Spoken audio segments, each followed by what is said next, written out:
Okay, just let me check if all the audio and everything else is working properly, alright? Okay. Should work? Question mark? Work? Yeah, work. It works.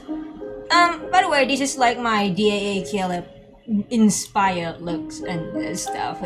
Just don't judge me too hard, I tried, alright? It's not really working as I wished it would, but I tried my best. Wait, let me show you. I tried, alright? I tried. I tried, but like, it's kinda not really working, but it's something, I guess. It's something. Alright, today I'm gonna play the prologue to tomorrow. Branch stories. Hopefully I can get through all of them, although I kinda doubt that, but let's try, right? Let's try doing as much as I can today. Okay, everything is working just fine now. Okay, I'll start with my DAA Caleb looks because he's kinda dead during this time in the story, so I'm gonna be his stand-in for now. Alright. Eye of the Storm. Actually, I don't know much about this branch story, so I actually have no idea who comes first in this one. Zayne, maybe? Imbalance. Okay. 2 months later. Well, where were we? Oh wait, yeah. This is like right after long-awaited rivalry, right? So, I mean, isn't this like the information place in 109 zone? Or maybe it's just like a shared background asset or something. In the dimly lit room, silhouettes lurk in the shadows. Holographic screens flicker with images of protocols being sold. Each flash is accompanied by a symbol marking their status. In the corner is a man whose pockets are heavy with poker chips. He takes out his phone and inputs an encrypted code with ease. The dark web interface on the screen sputters, then pops up a series of windows, even more mysterious. We're going on the dark web now, okay? Oh, what is this? An ether core appears through a... Okay, your ego offense. How? Anyone know about what happened in the no? Oh my god! What? Hold. Okay. Anyone know about what happened in the no hunt zone last night? I heard the core of the proto field got wrecked at the N109 zone. Rumors say over 50 wanderers showed up out of thin air, almost causing a riot. Maybe an ether core attracted the wanderers? Someone trying to frame the wanderers, maybe? Don't spread rumors. Oh wait, I didn't realize that these are like different users. Sorry. Saw known protocol smugglers near the Silver Screen Hotel. Lead? Investigate and report back. Okay. A photo appears on the screen. Surrounded by bodyguards, a notorious protocol merchant walks into the hotel. Who is this? Is this the same guy? Welcome to the Silver Screen Hotel. We work overtime for 2 months dealing with these protocol smugglers. After that, it's vacation time. Hate to break it to you, Zimon. There is no vacation.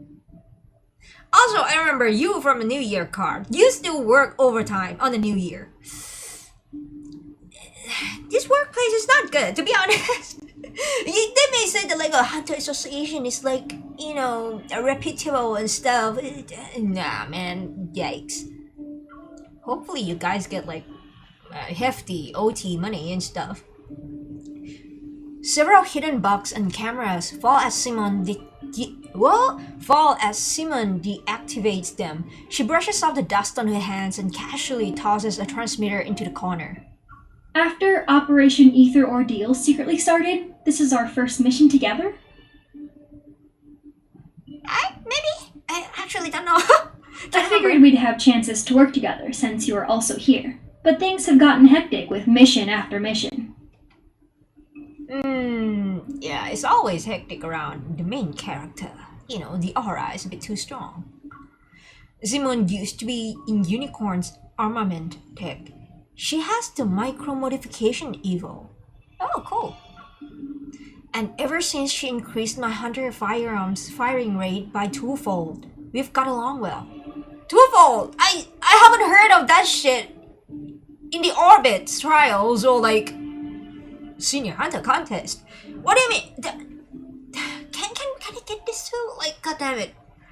I would hope that like the combat stat would increase too in combat gameplay, alright? Oh god, that shit is like kinda just torturing me at this rate.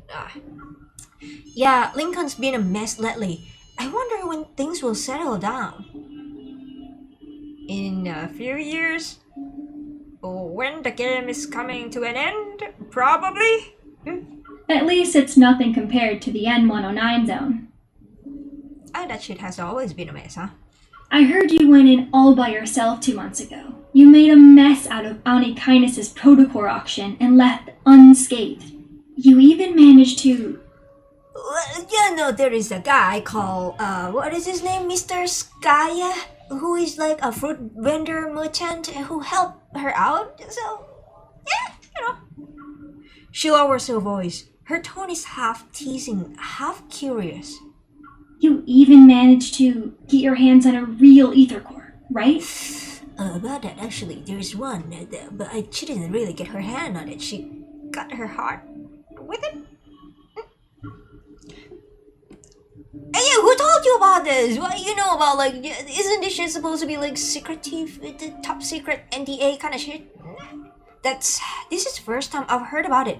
Who told you? No one. But it does coincide with when you were away from the association and the incident in the N109 zone. You know a bit too much. Now you need to go. Sorry. The association launched a covert mission. Something about investigating the recent chaos in Lincoln. Simone trails off, but I know what she's implying.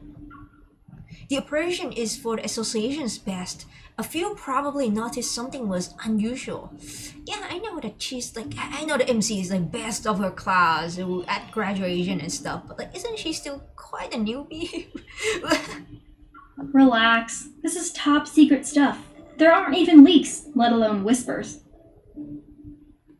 Okay. I wouldn't mind catching a glimpse of this ether core to see what all the fuss is about, though. To be honest though, I feel like it's best if you don't know about it. You know, ignorance is a bliss sometimes. Anyway, the N109 zone whispers about an ether core, and suddenly the groups on the dark web go nuts. Yeah? I thought the association wouldn't bat an eye, but then Captain Jenna showed up and dragged me into the special operations team. To be honest, the more I know about unicorns and the Hunter Association, the more sus I feel. Oh! I saw my cat. Wait. Baby! You here? Just a second. Oh, she's eating. Okay, I'm not gonna interrupt her. She's eating. I don't want her to, barf. It feels like we stumbled into something big, and that rumor being passed around becomes a truth. I always believed the ether core existed. I just never thought there was more than one. If these smugglers have the real deal, that baby's going straight into my railgun. Ah, so you want it too? The elevator keeps climbing, as if it's taking us to a rooftop that's directly under Deepspace tunnel. For a second, I feel like I'm back under the N109 zone sky. Allow me to jog your memory. Okay, Silas. What? From your past to your future, to even all the crimes you'll inevitably commit. Yeah. After all, you and me, we're the same. Not quite sure if that's a good or not, but like, okay. My memories are too fragmented and unclear. Is it because of the ether core? My hand touches my chest, the warmth pulsating like another heartbeat. Heads up, you two. We hacked the hotel's security system. You've been whitelisted and can come and go as you please. Yeah, good. Andrew, the captain of data analysis, is micromanaging all intel for Operation Ether Ordeal. He's communicating via earpiece. Rendezvous in conference room 3909. It'll be showtime in 5 minutes. Oh, it's raining outside. It's gonna rain in cats and dogs outside. Hopefully my Wi-Fi just don't cut off just like it did before. Oh, my baby. My cat is here. Wait, wait, wait. Oh, my cat is here. Baby. So cute. Okay. Where was I? Oh yeah, it's raining. Hopefully nothing goes out. Yeah, like my Wi-Fi and electricity. Okay. Also, I'm not quite sure if like my microphone captures the sound outside. It's kind of raining pretty hard out there. Just treat it as like ASMR. Probably, I'm not quite sure what would it sound like, to be honest. I feel like it's gonna sound really shit with this microphone. But, Okay, what is it, Andrew? A holographic 3D map of the hotel flickers to life before me, modules snapping into place. Simone winks. She's very proud of her latest gadget. The moment you meet up with the target, Evo will be transmitted through your contact lenses device to alter his memories. Contact lenses device. Oh, my eyes hurt. He'll think you're the buyer he met before. You have a 30-minute window, so make it quick. Okay. Understood. We'll grab the items and see if either core is present. Anyway, we can fight our way out if things go south. Are you doubting my new gadget or her evolve? MC's evol is resonance, right? And your evol is like something about tech, right? How is that gonna help with the combat? I mean, yeah, sure, you guys can fight, but like the evil gonna don't help here. Simone adjusts my dress as she. Whoa, wait, dress? Oh, so you guys are like wearing proper like dress. I mean, Simone's avatar there didn't really suggest that. Fine. Simone adjusts my dress as she equips a protofield disruptor that's shaped like an earring. Our reflections stare back at us in the glass. Simone looks stylish in her secretary attire, and I'm wearing a simple, elegant dress. Secretary attire. The avatar looks like the Hunter Association outfit. Fine. I didn't think I would be a heiress. An heiress? Isn't it an heiress? And I didn't think I would be an heiress again after I returned to working as a hunter. At least my time in N109 zone taught me how to bluff. Really? A ding announces as we've arrived on the 39th floor. Simone and I exchange a look. Here we are. Let's do this. Okay. What now? Is it gonna be combat? Ha! New discovery. 1 hour later. With all this fuss, I thought I'd finally see the real deal, but these were all duds. Okay, the time skip is a bit.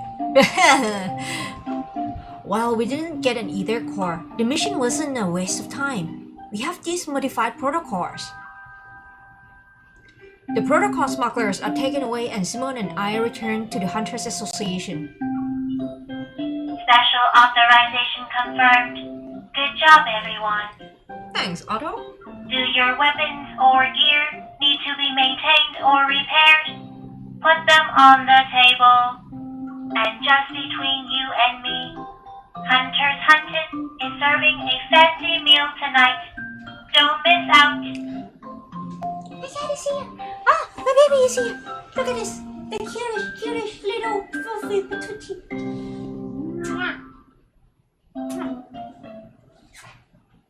No, don't go. I'm sorry, don't go. Baby.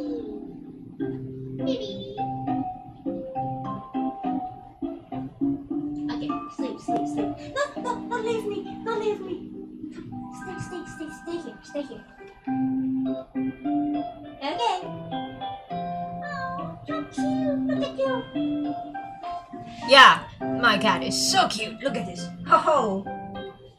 Alright. Okay. Fancy meal? Nice. Do I get OT? Extra money? Bonus? The little robot loudly whispers as it almost waddles to the armory with my weapon. Simone, your gear suffered some wear and tear lately. Over 65% of it has been damaged in the past 2 weeks. You better fix it. Don't let the guessing thing that happened in Pluto happen to you, or it's gonna blow up. If she didn't help you control your evil, that number would have been higher. 70% at least. Andrew is glued to his multi-screen setup. The windows flicker to life like a digital butterfly swarm. Look, if building a powerful weapon turns out to be a mistake, you can punish me. Yeah? Also, lead Andrew, it's been 2 months already. Are there any signs of that ether core? I can understand why the association hasn't told anyone about this. It can't be about saving face, no? Alright, check this out. Ah, hi, sexy. Jenna. A rolled up combat uniform lands on the table. We look up to see Jenna walking toward a control desk. Captain, what's going on?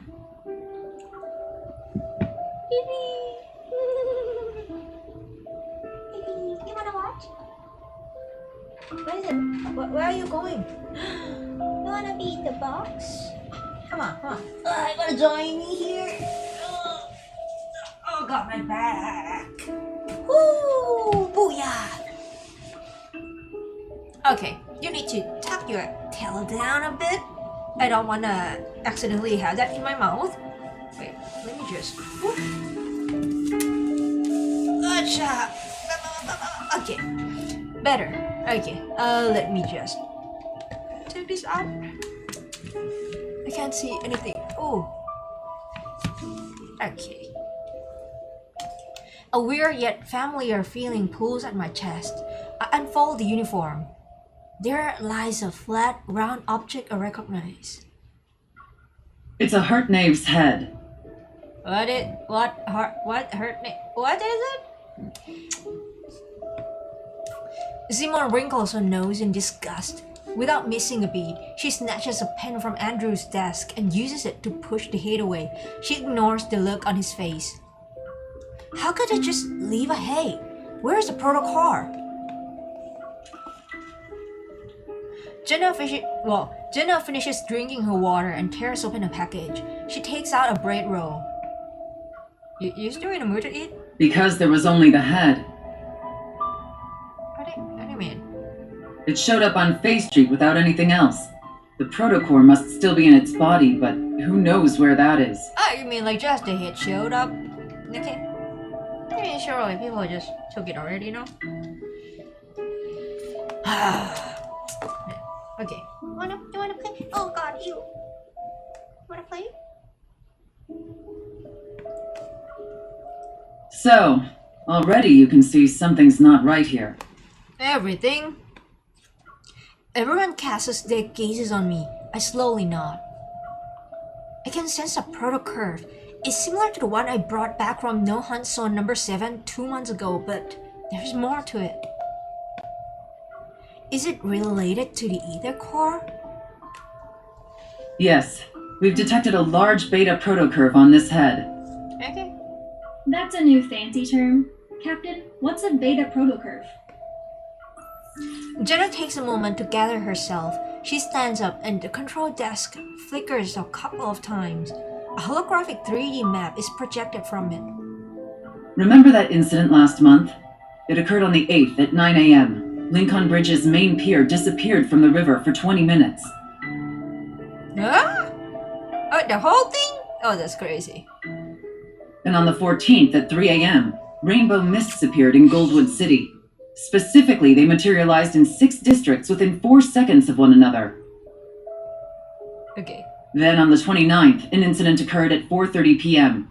An ice cream parlor in the Ring Imperial Center was flipped, and customers on the top floor were trapped in the first floor's freezer. That sounds like a horror movie in of itself. The Wanderers behind these have one thing in common. The protocurve produced by their protocores are capable of distorting space itself. We're calling this unique protocurve a beta protocurve for now. Okay. I won't get into the details of the analysis. However, after comparing it with the protocurve produced from the Deepspace tunnel region that's in the N109 zone, our current findings reveal that... Okay. Jenna leans forward. She grips the control desk to emphasize her words. an ether core is involved. One more? Based on our observations of these wanderers, the Intel Department and Advanced Tech Labs predict we'll observe more beta protocurves in the future. That's where new ether cores might appear. On a map with Lincoln City as its Okay. On a map with Lincoln City at its center, points of interest start appearing. There are potential locations and they're everywhere. Some are even thousands of kilometers away from the city. Everyone, it's getting dark. Night will fall, and we all know the big guys lurking in Lincoln's shadows are about to make their move. That doesn't sound like a good time, to be honest. Can I quit? So cute. Kat and Jenna revealed a lot of info today. There's another ether core aside from the one in my heart and the one in Silas's eye. But it could be in any of those locations, and this ether core might be incomplete, similar to how the one in my heart was at first. It will take some time to find that ether core.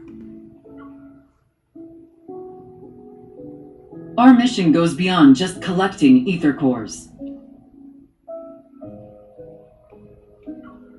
We also need to investigate the shady organizations that covet them for their own goals. They're essentially a ticking time bomb. Okay. We'll split up for now, but try not to alert the enemy. We don't want to make things worse. Okay.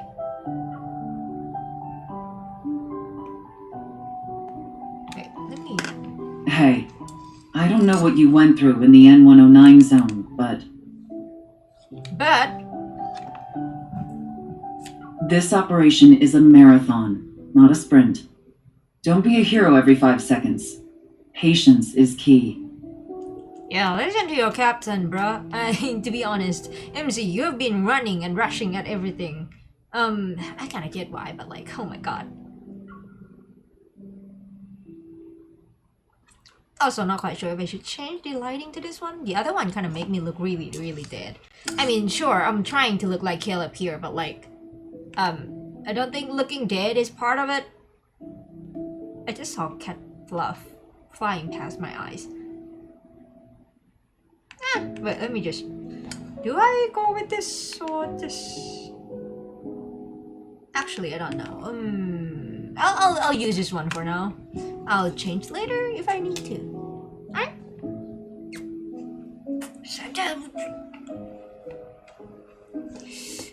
Okay. After spitting out my toothpaste, I put down my toothbrush and stare at my reflection in the bathroom mirror. I unearthed some interesting info in the association's archives today. There are also a few loose ends from my time in the N109 zone that need to be addressed. I should first deal with what I can handle right now, so... I fucked up. Oh, wait.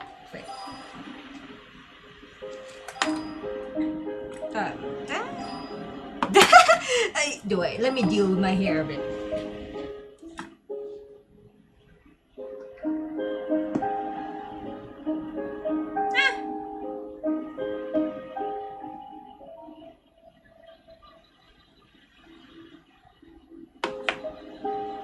Okay, my hair is a mess. What am I supposed to do with this?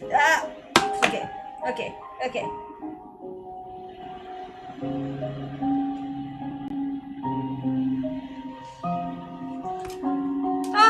Should be fine. Okay. Okay. What is that? I can't see. Oh my god. There's a whole box of cat here. Special operation. Oh, that's gonna be a lot of text. Thorns under the moon. Did it? Oh, because it's magnetic. Oh god. No, it was just like it's magnetic, so it's gonna just clinging to my bracelet. Okay, what was that? Thorn under the moon. Shoes. Can I choose like this? Oh wait, because it's a branch story. Baby, she left me. Ugh. Pain, agony.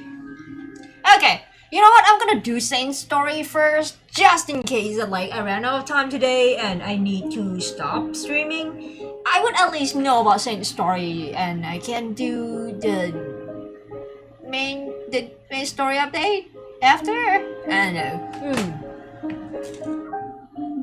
Okay, Thorns under the moon. The design is so cute though. Look at this. Look at the icon. Okay. The sound of footsteps reverberates, a hollow echo upon the marble floor. Looking up, Zayne once again sees that familiar silhouette of a girl. In a quiet hospital corridor, its walls grayish blue and dimly lit by incandescent light. Sorry, with my incompetency in reading. Only the girl stands bright and resolute.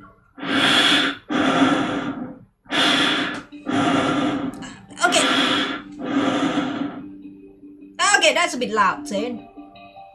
Yearning to call out to her, yet incapable of making a sound, he has no choice but to quicken his pace. He runs after her. Okay? Yet at that moment, terrifying black crystals erupt from the surrounding walls. Wake up, Zayne. I think you are having a nightmare. No. Stop. Yay! Without warning, the entire space distorts. Those sharp spikes hurtle toward the girl's throat. Panicking, she turns to face him. As their eyes meet, her lips quiver in despair, softly whispering broken, desperate sounds. Zayne! Zayne! Zayne? Zayne? Inside Axel's Inside Axel's rehabilitation center, Zayne suddenly opens his eyes. He's in a sleeping pod. Sleeping pod? And his unfocused gaze slowly adjusts. Why are you in a sleeping pod? I thought you were kinda just dozing off. What kind of sleeping pod is it? It's just like the regular one that you just take a nap during lunch, or like it's just like I don't know, the the thingy where like people get experimented on. Did you have another nightmare? Yes. Rubbing his temples, he sits up. In his eyes is a reflection of my concerned expression. Don't worry. Lying down in a large box with eyes staring at me. If I could sleep well with that happening, then you'd actually have something to worry about. Hey, if we are tired enough, we can even sleep standing up, so Hey, I care about you, and what else am I supposed to do? Someone hasn't gotten a good night's sleep ever since he returned from Mount Eternal. Not Eternal. Mount Eternal. He also keeps using nightmares as an excuse. Is it a nightmare or is it like the repressed memory? After returning from Mount Eternal 2 months ago, Zayne's health hasn't been good. It's gotten to the point where he can't sleep at all. Can you still work in this state? Do you need to take a time off, dude? However, he doesn't talk about what happened in the Arctic. This recurring nightmare is the only thing he willingly I need to lock in. Okay. However, he doesn't talk about what happened in the Arctic. This recurring nightmare is the only thing he willingly shared with me. You still have a business trip next week. At this rate, the doctor might end up collapsing before his patients. Even if I collapse, there will always be another doctor to take over. No matter what. Okay, that's fair. You know, in capitalism world, we get replaced. I feel that, but like, you're like one of a kind, once in a century, once in a bajillion years kind of doctor, a genius. So I kind of doubt they can replace you that easily. But okay, why? Okay, why is it on his chin? Come on. I pressed my finger against his lips as a warning. I wouldn't do that, to be honest. MC, are your hands clean? You know, after COVID, I'm kind of really paranoid about like touching people's faces and people touching my faces. Let's not. I mean, unless you're my dentist, don't touch my face, my mouth.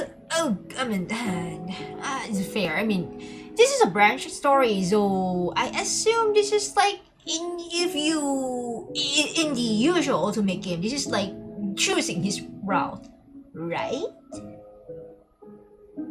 Okay, I kind of wonder though, like, do I need to go through all the branch stories to understand the main story, or do I not need to? Because like on the usual, if I pick a love interest I like already, I kind of don't care about other routes. I don't care about other branch stories at all, because like I wouldn't say devoid, but like I just have 2 brain cells. I can't focus on too many characters. I just kind of wonder, you know, because I know that like the new main story update, there's Zayne, right? There is Zayne and Silas, but like this one is a branch story, so does that apply? Because on the usual basis, the branch stories in like OtomeGame, it would be like a separate things, you know, it wouldn't be part of like the main story, kind of. I don't know, I'll just finish this one first and then think about it. No matter how many doctors there are for other people. My doctor is right here in front of me.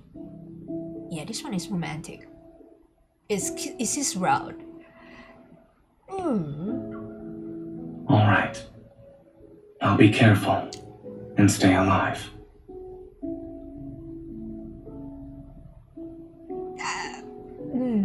Stay alive is not good enough, dude. But just staying alive is the bare minimum. But okay, thank you. Don't let my worries be a burden to you. I think you started having nightmares after I gave you that crystal fragment from the N109 zone. Eh? Which one? Zayne takes his coat from the coat rack beside the wall. Together, we enter the corridor.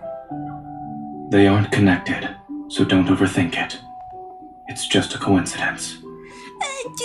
You know, the things that I learned from these OtomeGames, men can't be trusted. They would be like, yeah, I'm okay, I'm totally fine. And actually, there's like an extra hole on his body from an explosion. Kill him. Speaking of which, there's been progress with the analysis of that crystal. Is it related to Protocol syndrome? At the moment, I've developed a hypothesis based on the data. I'll share the details with you once there are conclusive results. Okay. Stepping into the elevator, I pressed the button for the ground floor. Zayne's reflection appeared on the closed doors. The dark circles under his eyes underlining a deeper wariness. Dark circles? Where? This dude looks fine. He's okay. Model-wise, he looks okay. Eye bags aren't as bad as mine. You should be fine. Take your time. You should deal with your insomnia first. Since I can't sleep, I might as well be productive with my time. Oh my god, that's relatable. I do that all the time when I can't sleep. So it's not that doctors can't treat themselves. They don't actually want to be treated. I ordered some milk for you. It'll be delivered to your place and should help you sleep. Also, the hypnotic music. Are you referring to the lullaby playlist? Did you forget how old I am? works in all ages, you know, and you don't grow out of things like that, maybe? Also, milk works. I say that and then I realize I don't drink milk before I go sleep, and when I do, it doesn't really help. I mean, overworking yourself until you're so tired you cannot even open your eyes kind of work better with insomnia, but no, it's not a good thing, but okay. I'm just trying to help as a normal hunter. You don't have to listen to me, Dr. Zayne. Hey, you smile a lot though, in this branch story. Good for you, Doc. Since I am your one and only doctor, I should listen to you. One and only? Oh, yeah, right. Oh, yeah. It makes sense.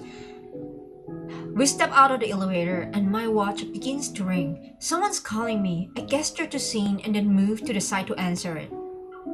Who is it? Huh? Captain Jenna? Okay, is it my day off? If it is my day off, can I not take a call from my workplace? Yeah. Hey, are you available right now? We've detected beta protocurve activity in a certain location. Nope! I'm not working overtime. Do I get money if I work overtime? Miss Ma'am? After a brief explanation, Captain Jenna quickly ends the call. Why are you frowning? Did something happen? Overtime! Probably not paid. My mission got an update. I need to check in with Captain Jenna, so I might not be able to have dinner with you. Just as I'm about to sprint to the hospital's main entrance, a pair of hands land. Oh, but hi. Don't. I think I just whooshed away without me clicking. Come on. Just as I'm about to sprint to the hospital's main entrance, a pair of hands lands on my shoulders and steers me in a different direction. Also, I don't think you should run in the hospital, MC. Run just yet. Sorry, Zayne. I'll drive you there. Do I trust a guy who hasn't been sleeping well for like ages to drive? No. Dude, maybe we should take public transportation? I mean, these days, if you cannot sleep, you better take public transportation or someone driving for you, because like, what if you fall asleep while driving? That's not gonna be pretty. See, for God's sake. Okay, come on. Oh, the music was kinda nice though. Hi, miss, do I get paid overtime for this? Engulfed in silence, only Jenna stands before the control desk. Her gaze is fixed on a few zoomed-in photos that are being projected. Perfect timing. Let's look at these together. She waves her hand, and those photos are pushed toward me. As I approach to get a closer look, it becomes evident that a distinct figure appears in every picture. The figure is also marked with conspicuous colors which show traces of beta protocurve. All of them are from the same wanderer. Yes, including this morning. Andrew has found its traces 5 times. Beta protocurve activity was detected in every instance. Okay, who is this? That means it's related to an ether core. It could very well be carrying one, or an ether core fragment. Okay. Another screen comes into view, showcasing an array of data and information, and positioned at the center is a blurred image of a wanderer. Okay, show me. This wanderer can move by distorting space, and we haven't captured a complete image of it yet. However, the Intel department made a discovery. In areas where it did appear, many patients with protocore syndrome have fallen into a coma. Some even go into shock.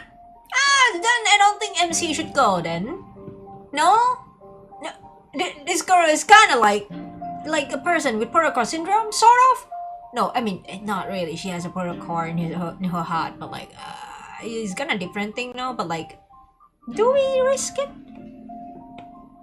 My gaze then falls on the left side of the screen. The text reads, Location, Shanxia City. I heard of it before. I'll be heading to Changsha City next week. There are a few patients with a severe case of protocore syndrome, so they require Oxo Hospital's assistance for their treatment. Those patients that Zayne mentioned might actually be victims of this wanderer. Right now, we suspect there's a connection between these two incidents. We could start... And it just so happens... Sorry, Jenna! Can you do it again? Right now, we suspect there's a connection between these two incidents. We could start looking into those patients. And it just so happens that Oxo Hospital will send a medical team to Changsha City next week. That Oxo Hospital will send a medical team to Changsha City next week. Captain, I would like to make a request. Let me join the medical team as a hunter escort to investigate the wanderer. Your request has been approved. Our Changsha branch has also started its own operation. Your mission is to confirm whether or not there are signs of an ether core. Okay. You can contact us anytime if you need help.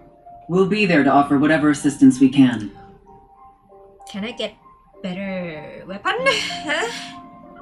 Understood. I'll be careful. Like, you know, the double capability gun thingy that like Simone talked about. Can I get that? As I leave the association, Zayne's figure appears in the distance. He's been patiently waiting by the road. Just as I'm about to walk over, a massive bouquet of white roses suddenly appears and engulfs my vision. Miss, I've heard so much about you. It's an honor to finally meet you in person. Oh yeah, and I heard about you! I mean, I don't know the details, but I know that you are like a slimy, smarmy, yikey, icky guy that everyone and their dog's gonna hate you, right? What is your name again? Charles? James? I can't remember what is his name, but like, I remember that people have been talking about this dude, and my friends have been talking about this dude, and none of them are good, like, none of them are like, in good grace for this guy, alright? Like, not everyone and their dogs hate him. So, and you are Professor Snape? I'm sorry. I almost forgot that this is our first meeting. Are you a stalker or what? The only stalker that I accept is Caleb, alright? Just fuck off. I only have one quota for like a stalker. But you should have already received my business card a few days ago, along with the flowers. Who the fuck are you? The man has a gentle gaze. As if to be friendly. As if to be friendly? Huh? He extends his other hand toward me.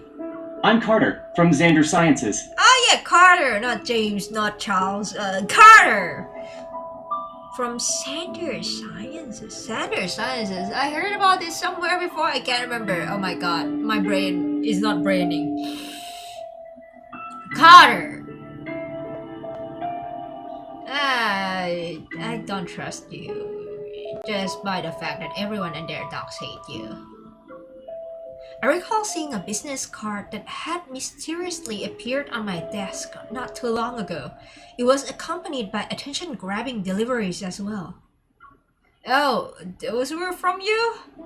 Thanks to your efforts in apprehending those protocore merchants, Xander Sciences was able to recover a valuable batch of protocores. I mean, that's kind of valid, but at the same time... what's the catch? Many patients were saved as a result. Naturally, I wanted to express my gratitude. I wonder if you'll do me the honor of having dinner with me, miss? At first I was like, oh yeah, that sounds right. Okay, you guys are like grateful people, you know, like, did you also send this to Simone and stuff? Or just MC? But like, at first I was like, oh yeah, that's kind of legit reasons, right? And then like, oh yeah, you have dinner with me? Hell no, who the we just fucking met. I'm not eating with like this random person. Like crazy, alright? Also like, I have an appointment with like another doctor. She already has plans for tonight. I would say this evening, not tonight, but okay, Zayne. A hand pushes away the book. Zayne then pulls me to his side. And he moves to stand between me and Carter. Yeah, to be honest though, this guy's making me a little uncomfortable. Upon seeing Zayne's face, Carter's expression noticeably darkens. Okay, you guys know each other? Did you guys graduate from the same university and there is some sort of gripe that this dude is always acing everything and stuff, and you are the second underdog or something, Carter? Huh? What a coincidence, Zayne. I mean, he sounds joyful. He sounds mirthful enough. It's been such a long time since we last saw each other. Why don't the three of us have dinner together? My treat. I don't want to eat with you. Can you guys go eat together while I eat before Caleb's picture at home or something? Sounds good, right? You guys can catch up together, whatever gripes you guys have with each other, and I just capiche. My gaze quickly shifts from Carter's smile to Zayne's indifferent eyes. I sort of understand what's going on. Okay, tell me. I'm sorry, Mr. Carter. The association strictly prohibits hunters from accepting dinner invitations for work purposes. Okay. Let's go. Just as I'm about to turn around, the bouquet blocks my path again. I'm sorry, as of now, Mr. Carter, I don't like white roses. I like endless summer, hydrangea, and white lilies.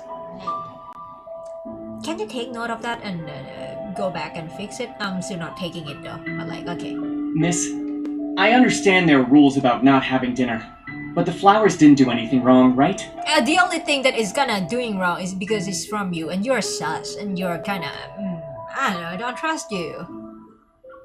Before I have the opportunity to decline, Zayne swiftly takes the white roses. Oh yeah, take it. He glances at them and with a blank expression, he gives the roses back to Carter. They're much appreciated. Unfortunately, there's no room for them in my car. Your car? I mean, your car, your room, but I was it's not a bike. There is a room for it. We just don't want it. Miss Hunter? Can't take no for the answer. I'm sorry, bro. I mean, I feel kind of bad for you now. I don't know what you're gonna do in the future that makes everyone and their dogs hate you, but for now, I'm feeling a bit sorry, alright? But I said no! With Zayne holding my arm, I leave. Carter persistently follows us. Actually, I'm here to give you a reminder. Are you gonna threaten me or what, huh? The outside world isn't as safe as Lincoln. Be careful when you're traveling. You're speaking like a fucking stalker. And you're not Caleb. I'm so sorry, I cannot take this stalking behavior from you. Huh? Excuse me? Okay.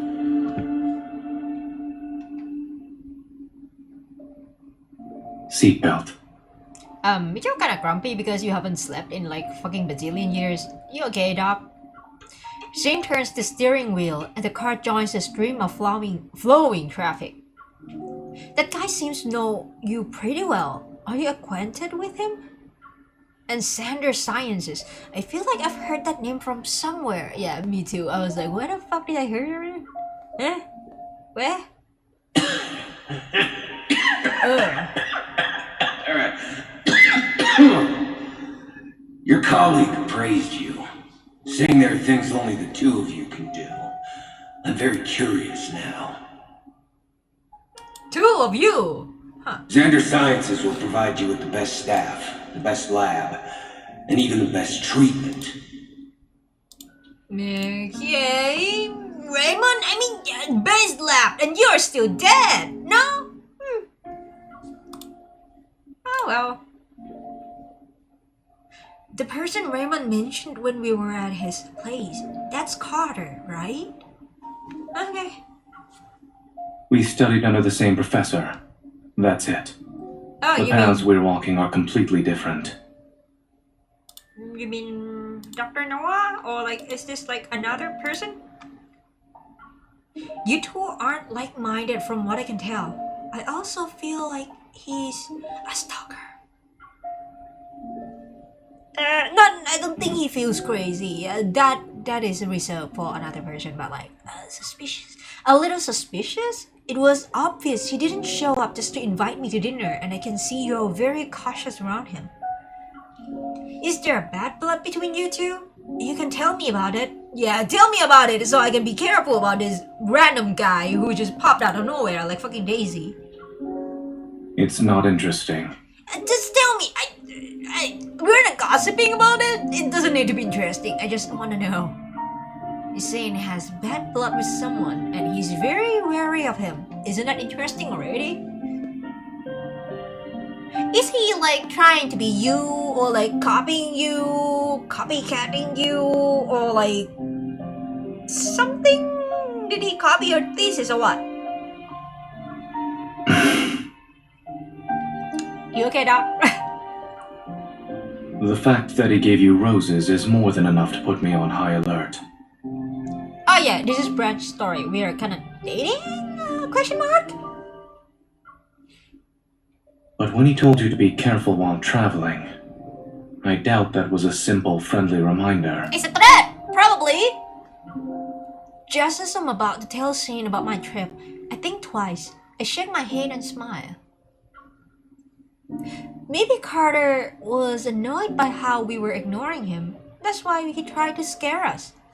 Yeah, I don't think so, bruh. This is like, in this game, everyone and their dogs kinda want you dead. So, Zayne glances at me, a hint of amusement in his eyes. He doesn't say anything else about his topic. Okay. 3 days later, Lincoln Airport. Hey, I remember. Oh, you don't remember you, Grayson? Is that your name? But I remember this background. Isn't it from verified rumor card? Caleb's card? Right? The airport. Okay, fine. But like, I remember you! Grayson or something. The doctor, friend. Okay. Man, I'm envious of your hair though. That's a thick, luscious hair. In the bustling airport lounge, Grayson is stunned. Several seconds pass before he finally blinks. So, you're our hunter escort this time? Wait, he sounds like this? Wait, I feel like he didn't sound like this before. Or am I having like wrong memory in my brain? I got torn shipped and I just forgot what he sounds like. You sound like this, Grayson. Also, like that voice doesn't suit your model at all. Your model look baby face as fuck. Like you look even younger than Xavier. Okay, that gave me quite a whiplash. Pleased with Grayson's reaction, I can't help but imagine what expression Zayne will have when he sees me later. What's the catch? I feel like something is gonna go wrong. I move closer to him and shake my plane ticket at him. What's that expression? Do you feel relieved or are you even more anxious? Do you want to know the truth? Your voice and your face just don't match. I can't deal with it. Dr. Grayson, what the fuck? While Grayson's tone sounds lighthearted, a subtle tinge of concern appears on his expression. Okay, what the fuck? They say the hospitals are doing an academic exchange. But in reality, we're going there to help them. Yeah, I know. Why else would they send such a large team? Or even request a hunter escort for that matter? Hey, yeah, I know she's just going down just because MC is there alone. You know, the bringer of bad luck. The harbinger of danger. What the fuck? Harbinger of danger? What?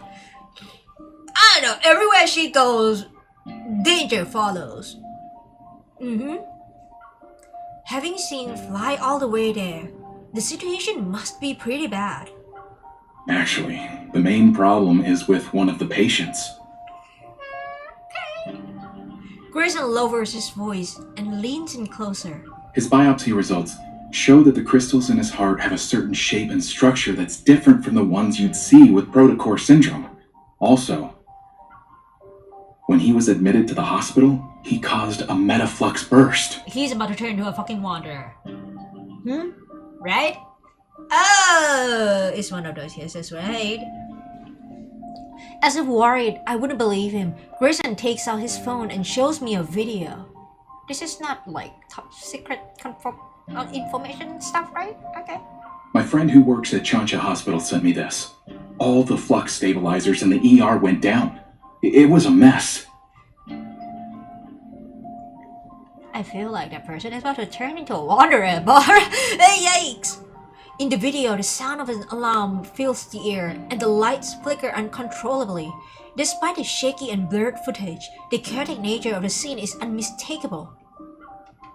An abnormal heart, a sudden burst of metaflux. A picture begins to form in my mind, something strangely familiar. Thankfully, no wanderer showed up, but it's strange considering how high the fluctuation index was. That person is turning into a wanderer! The fluctuation index only tells us the chances of a wanderer appearing. It is not guaranteed. But given the nature of the energy fluctuation, it's weird not a single wanderer appeared. That person is a wanderer. Oh. I watched the video again to search for anything I might have missed. Is the metaflux a result of the patient being exposed to the wanderer and the beta proto curve? Grayson, do you mind showing me the other documents related to this? Sure. What would you like to see? You shouldn't make assumptions when things are still uncertain. I was about to say that, like, you shouldn't share secretive information to your escort. Dr. Zayne? Oh, wait! I didn't read. Wait. As Grayson and I lean in, a hand suddenly appears between us. Grayson is slightly nudged to the side. Okay. In one smooth motion, the hand takes a phone, turns... Shansha Hospital was built along... Let me read, bro! In one smooth motion, the hand takes the phone, turns off the screen, and then places it back in Grayson's hand. Shansha Hospital was built a long time ago. It's not uncommon for their flux stabilizers to experience malfunctions. I mean, I usually would be like, I trust you, dog, because you are like reputable and you're like a green flag. But now I'm like, no. I don't think so, bro. I don't think you should know. It's not uncommon for their flux stabilizers to experience malfunctions. No. As for the patient's biopsy results, they need to be further analyzed along with other reports. It's too early to jump to any conclusions. I lock eyes with Zayne. He stands before me with one hand resting. Stop making the lines go so fast! I lock eyes with Zayne. He stands before me with one hand resting on the handle of his suitcase. Good morning, Dr. Zayne. I hold up a paperback. Do you want a black... I didn't realize that I pressed auto. When did I press that? That's why everything goes so fast. Okay. Do you want a black tea cake or egg sandwich? You can only choose one. I'll have the cake. Of course you do. Do you have floss with you, like teeth floss? You need to brush your teeth. You know, your cavity is getting worse each day. Did you arrive at the airport early to buy breakfast? Maybe. Can I? Actually, look, can we bring food to the airport? I can't remember. When was the last time I went to the airport?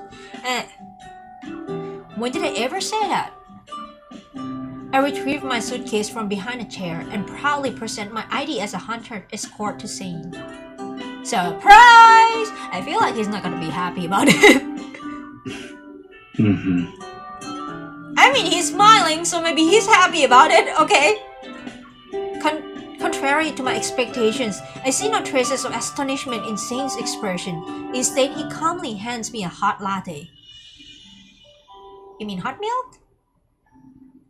Have you ever thought about who approved and signed your escort application and ID request? I was thinking so too.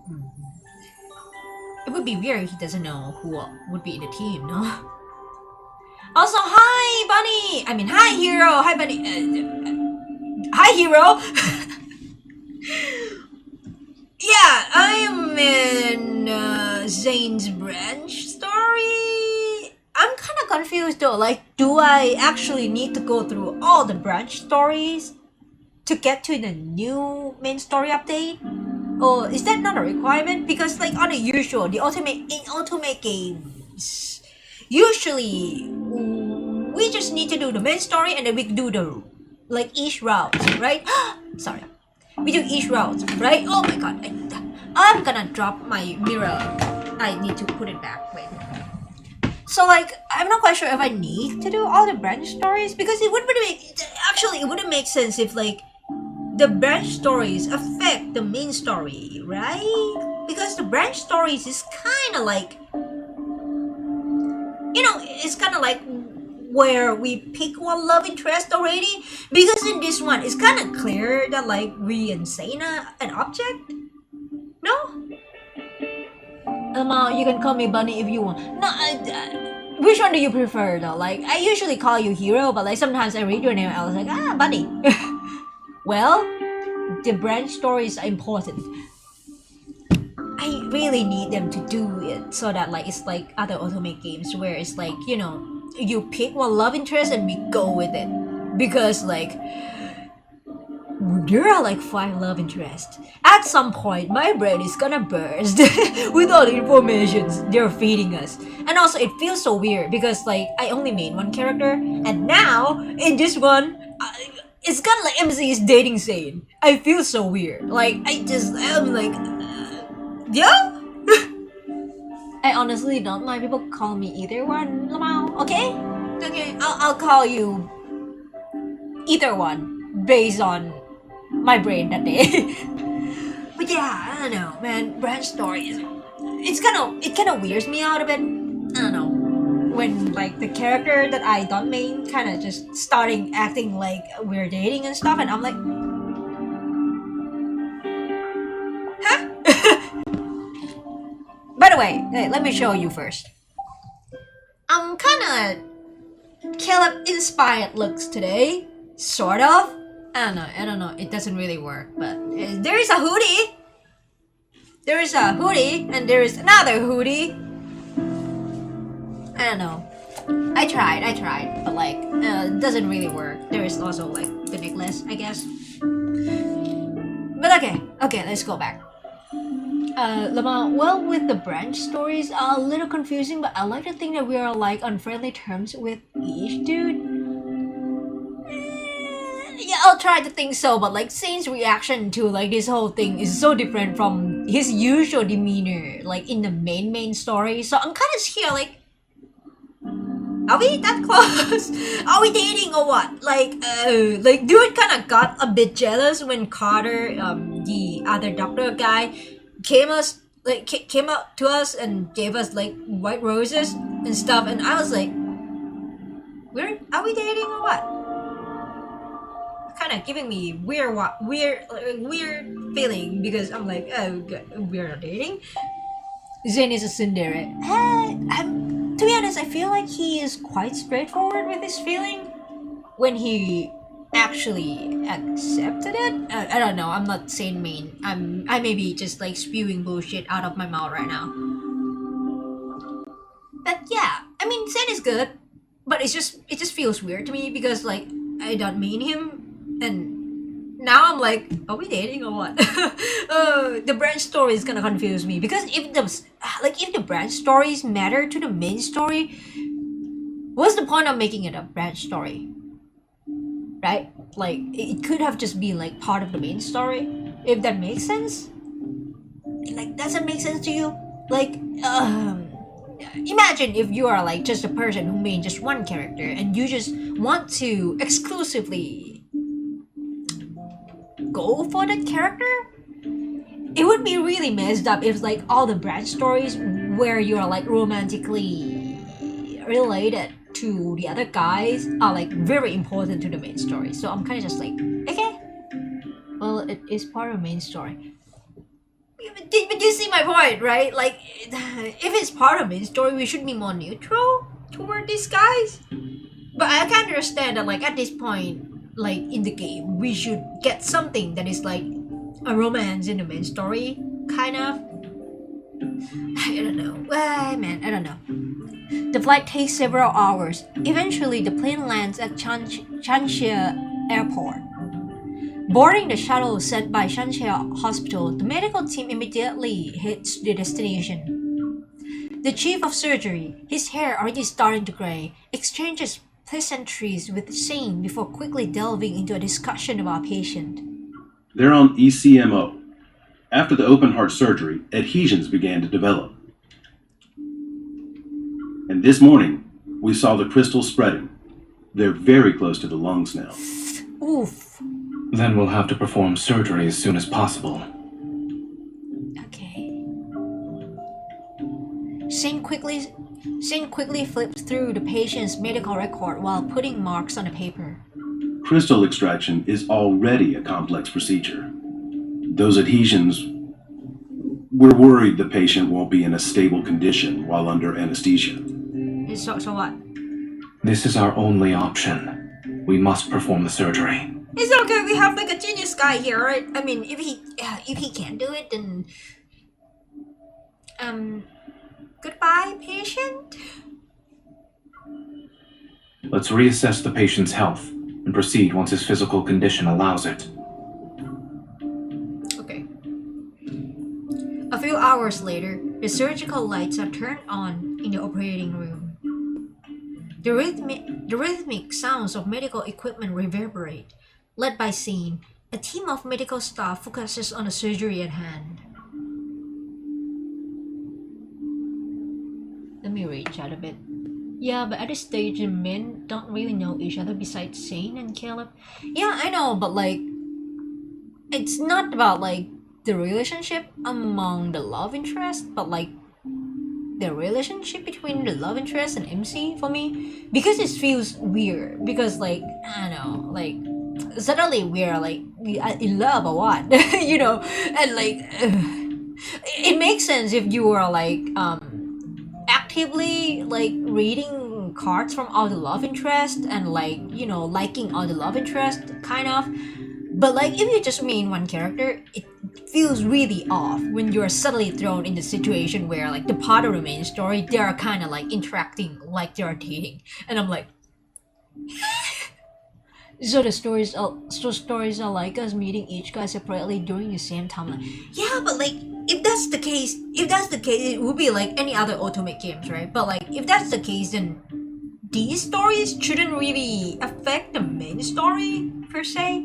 Like it should go on their own line, you know. I mean, how else would Caleb know about us seeing Silas? Yeah, but like Silas is like part of the main story. But like I'm talking about branch stories here. Like the prologue to tomorrow is supposed to be like branch stories, right? So like it's supposed to be like just each guy. Like which one do you want to pursue and stuff. So I'm just here like, yeah, it feels a bit weird. Like if this part of it is like affecting the main story, but like it's important to the main story too. So I'm like, I don't know. I feel like it's kind of weird, but I don't know.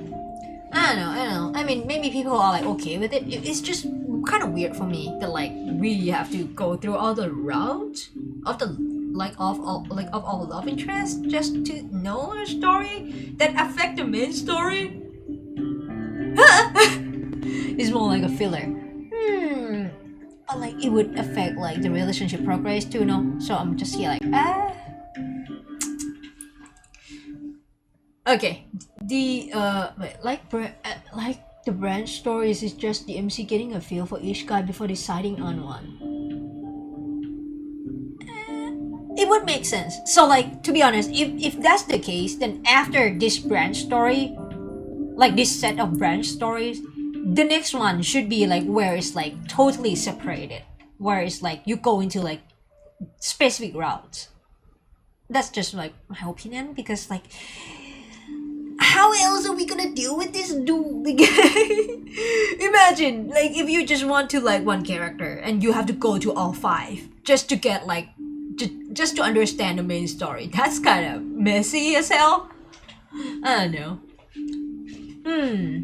The observation room is filled with people and their gazes are fixed on a large screen. On it, a pair of hands uses a scalpel to meticulously remove tiny crystals. Clear the view. After ensuring there is no unusual activity, I make my way back to the glass. Dr. Zayne is brave for taking on such a risky case. Captain Willow. We meet again.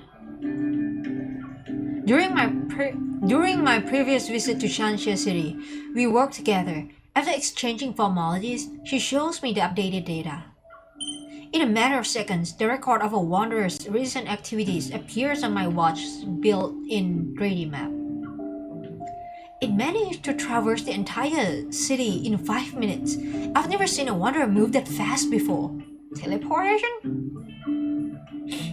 Captain Jenna said there is no clear image of the wanderer yet. Do you have any new leads? We did some comparisons. Aside from the protocurves not aligning, the Wanderer closely resembles Mist. I feel like I know this wanderer from like Orbit and Senior Hunter Contest.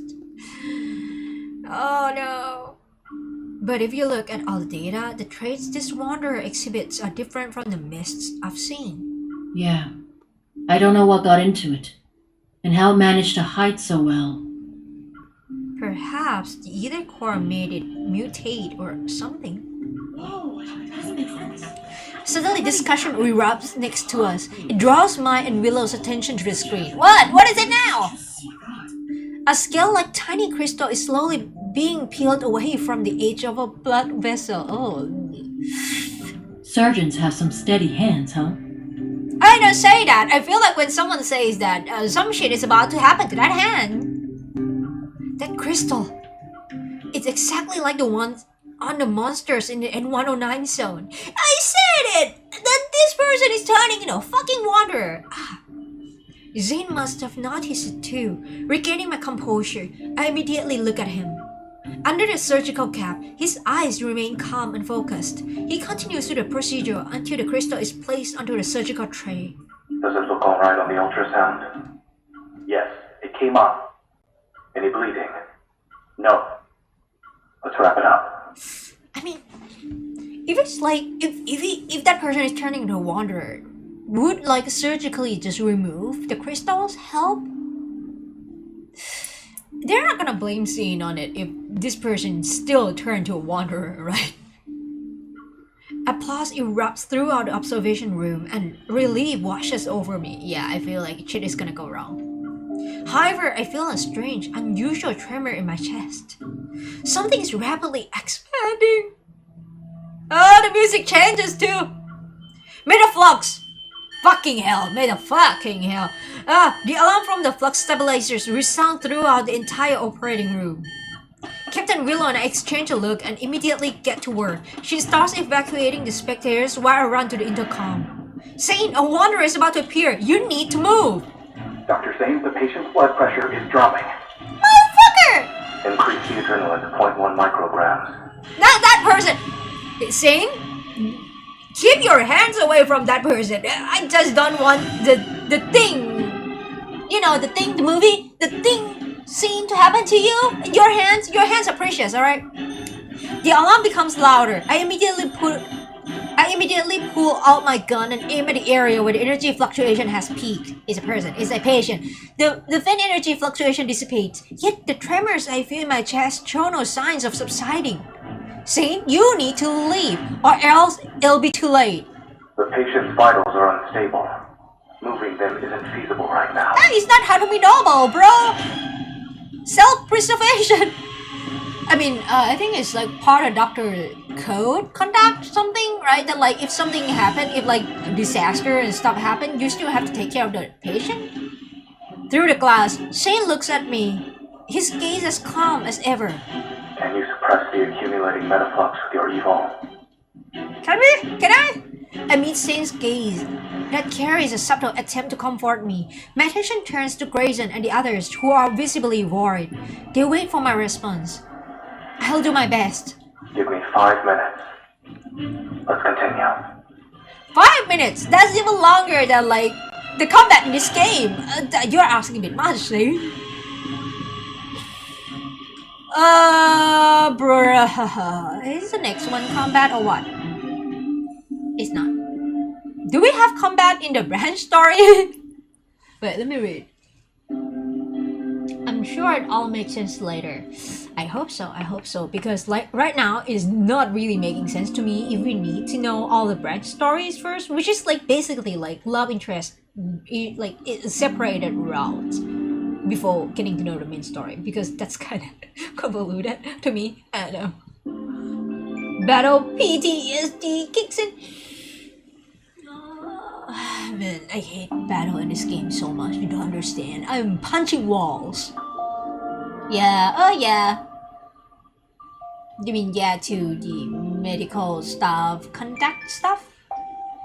Who is sending me messages? Wait.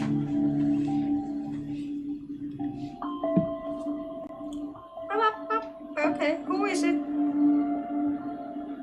Oh, it's just neighborhood chat. Yes, to fighting in this story. I hate it. Okay, so there is like combat. I mean, to be honest, the main story combat, like branch story combat, that is like not Orbit and, well, Senior Hunter contest. They aren't that bad. And also, I get like more diamonds, so good. This is June Lab. I still think that like the name is gonna... I still prefer Calibration, you know, because it's like Caleb's birth month. Well, I would take any diamonds I can take, alright? I need more saving for Caleb's birthday and also for the upcoming multi banners. There seem to be many. So yeah, I would take any diamonds I can, and also like I'm addicted to claw machine. I need more diamonds so that I can splurge on claw machines every week. Tomorrow is Monday, yeah. Okay. Oh, that music is like a calming music, so I guess it's okay. Also, happy Pride Month if you celebrate it. I mean, I'm bi. Am I allowed to celebrate?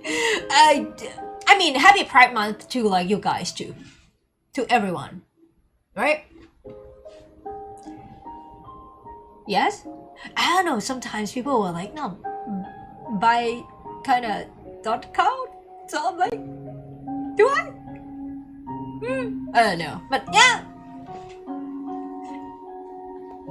Using my evil and the flux stabilizers, I successfully buy the necessary time for Zayne to finish surgerying. When the surgery ends, the metaflux suddenly dissipates, as if what happened earlier was an illusion. Okay, so like if you surgically remove the crystals from the patient first before it actually sprayed like to some extent, the patient won't turn to a wanderer, right? So like there's still chances, or like we'll just go haywire, go bad after this. Other medical staff will handle the follow-up procedures. I change out of my sterile suit. Sterile? I think it's sterile, not sterile. Sterile is like you can't do human reproduction. Oh, English! Just as I'm catching my breath, Zayne pulls me into the lounge where no one's around. Okay, well, what the fuck? Give me your left hand. I'll do a quick evil examination. Okay. Doc, am I dying again? Am I dying, sir? Again? Zayne sets down a metal tray, picks up a cotton ball soaked in medicine, and begins to disinfect my hand. Did you hurt your hand, girl? I'm fine. I might have overdone it, but my use of evil is better than before. While that is how you feel, I suggest waiting for the results and listening to what your primary care physician has to say. Also, yeah, to be honest, listen to the doctor. That's the right thing to do. A cool sensation emanates from the palm of my hand. As he holds my fingers, he applies patches to each one. You hurt yourself doing? You should be well aware that the metaflux earlier wasn't something an ordinary wanderer could generate. You knew since the beginning. Don't tell me you actually believed I thought you were a hunter escort whose sole purpose is to protect us. Of course, you and Dr. Noah have known about the existence of the ether cores for a while now. Straightening my posture. Okay. Straightening my posture, I start thinking. You noticed it during your surgery, right? That crystal was very similar to the sample I gave you. I'm almost 100% sure the wanderer that attacked this patient is related to the ether core. It's possible the ether core made those monsters in the N109 zone transform into their current state. Or like humans, turning into wanderers. Not necessarily. I think he knows. I mean, he did see that happen before, so... The examination machine beeps. Zayne observes the fluctuating numbers displayed on the screen as he continues to speak. The ether core shouldn't be what's causing the mutations. Your heart's integration with one is a perfect example. Given the extent of the mutation you've described, I'm more inclined to believe that someone attempted to be smart, but ended up failing in the process. Ever? Are you saying someone is responsible for the appearance of those monsters in this patient's condition? I'm merely speculating. I think you're right. Don't forget, in this world, many forces covet the ether core. You haven't met all of them yet. Good thing! You're right. All is well. All is not well! The machine beeps, which indicates the end of the examination. Zayne carefully removes the patches from my hand and puts them away. In a quiet room, the second hand of the wall clock moves quietly, plucking the faint light enveloping us. I can't help but yawn.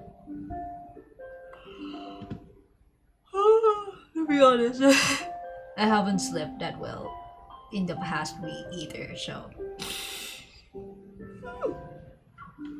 I told you I was fine. If I have to say there's a problem, then I'm feeling a little tired now. Watching the surgery must have been boring. I don't think so, to be honest. Not at all. It's actually my first time seeing you perform surgery. You look cool. Taking a paperback from the table, he settles on one side of the couch. He grabs a sandwich and pulls it apart with his clean hands. The hospital cafeteria is closed. We'll have to make do with what's available to us. I always keep food in my bag, to be honest, so... While the chaos has subsided, the persistent scent of disinfectant lingers in my nostrils. While my body is tired, my mind is still excited. I decided to direct my excess energy to the surgeon himself. Weren't you listening to me before? Someone said he'll learn to accept compliments from others.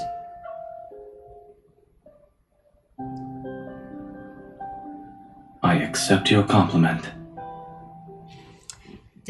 Man, I think I recognize why the shadow looks like that on their faces is because like they use the plain polygon thingy and then add texture on it, and when the light hits, it doesn't go through. Also, I'm kind of realizing that like maybe they use Maya for like the 3D models, right? Because I saw the glitch, one of the glitches where like the background is kind of gone, and like the background, the default background that like is shown in a bug looks kind of like Maya, and I was like, oh, I didn't run away from 3D just to see this. It's gonna giving me flashbacks, war flashbacks of my college years, using Maya and stuff. Ew. Let me read chat a bit. I'm by 2 and it does count. Let's go! Bro, if being queer and pan is allowed, then so is being bi. Yeah. You're right. I mean, what else does the B in LGBTQI stand for? To be honest, I don't know all of the initials. I just know the general idea, but like I don't know all the initials, to be honest. I hope you sleep well after stream. I have work tomorrow. But I will try to sleep a bit early today so that like I don't feel like a zombie again. Like I've been kind of just passing out on the couch like these past few days because I couldn't take it anymore. And like I think it's like 2 days ago I was like, okay, I'm not sleeping on the couch today. I'm gonna brave it. Like I'm gonna stay awake until it's time to sleep at night. And then I took a shower, washed my hair and stuff, and then I fell asleep standing up. I was like, I don't know, I was just kind of just like, you know, showering, washing my hair, and I blinked, and my brain shut down. I fell asleep standing, while like the shower is still running, and I kind of had a short dream. Then I woke up because like I kind of just like, you know, like I was standing up, right? I was standing, and then I kind of just like, and then just like hit the wall and woke up, and I was like, where am I? What? It was good that like I kind of just like fell asleep and just fell to the side instead of like fell forward, because it would be the end of me if my head hit the floor. Alright, it would be like I would be gone. I was like, oh my god, yeah, I shouldn't do that. I should just fucking crash on the couch and stuff instead of like showering while like kind of just about to pass out. It's not good. Just didn't know that like we can do that, you know, sleeping while standing up and also showering. That's crazy shit. Yeah, I should sleep more. Oh, where was I? The sandwich bread is already flat and no longer looks appetizing. It's okay, I can eat it.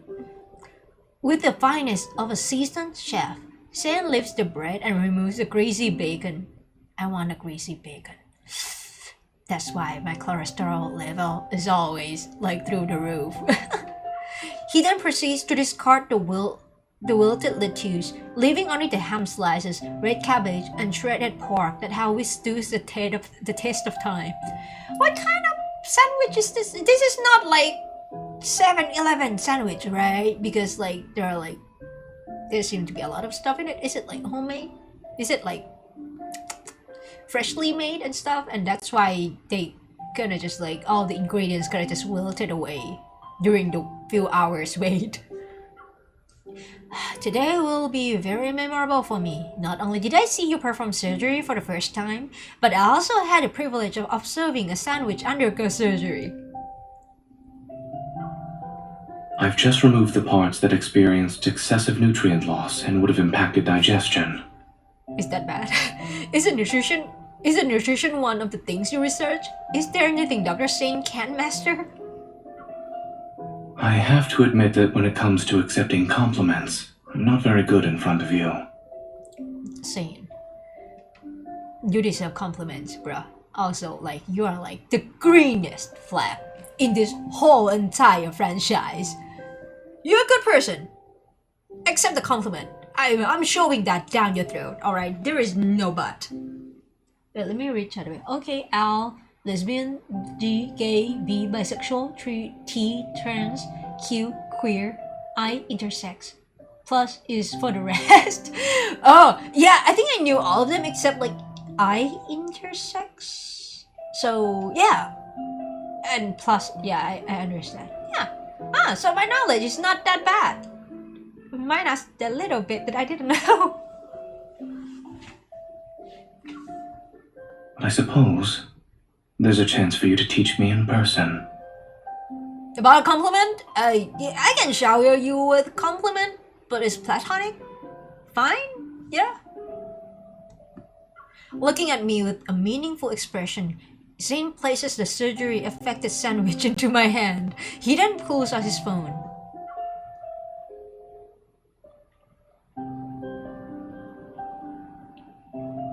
Baffled, I lean in and watch as Zayne taps on the message notification. He opens up a new medical team group chat, which was created earlier today. Grayson has shared a group photo there, where the medical staff, their smiles tinged with weariness, hold glass vessels that are visibly cracked. Were these? Cracked by the energy I couldn't contain when I lost my target? You overdid it, yes. Sorry. But the medical staff said you're the most surprising hunter they've ever seen. Why?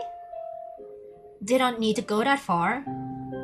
Embarrassed, I sheepishly laugh. I quickly shift my attention to eliminating the sandwich. I'm hungry too. Before Zayne can speak, his phone abruptly starts ringing. Okay, what now? Who?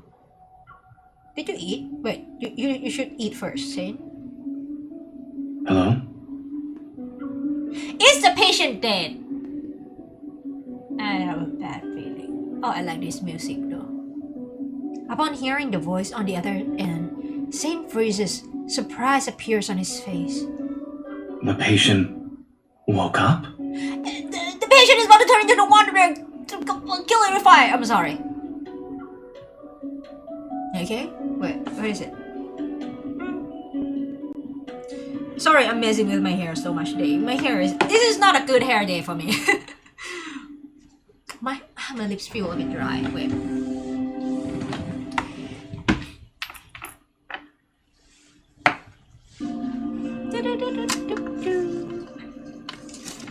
Can I use this one?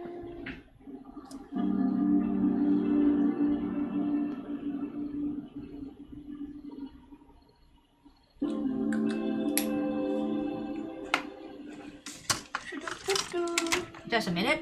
Just give me a minute.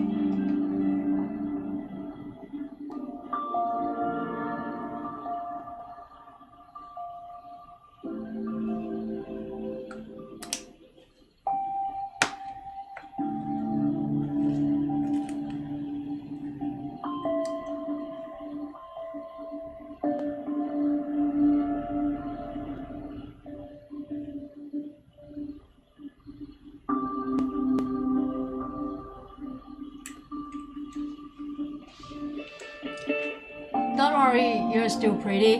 No, my lips felt really dry. Like, what's going on? But thank you. Caleb-inspired looks may fail a bit, but still okay.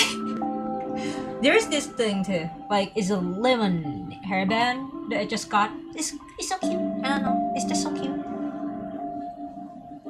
Remember to hydrate. Oh yeah, I forgot. Actually, I totally forgot. Little Prince starts again.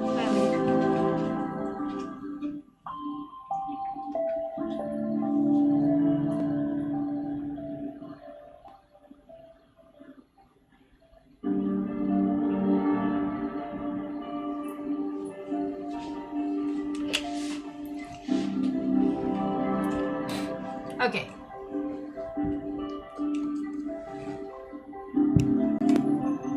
Let's go! How many chapters are there in this one though? Huh. When Zayne, Grayson, and I arrive at the entrance of the ICU, a nurse approaches us. Do you know why he regained consciousness so quickly? Turning into a wanderer? We're not sure. He shouldn't have woken up already. Look at this, Dr. Zayne. All his vital signs are improving. It's not normal. Zayne and Grayson change into a sterile suits and enter the ward. I wait outside. Can you hear me? Do you remember where we are? Look at my finger. I really wasn't expecting him to save the patient when they were at death's door. Do you have anything to do with this? What is his name? Carter? Mr. Carter? Hello. We meet again, miss. I will give benefit of the doubt that you are not a motherfucker, but the music kind of suggests otherwise.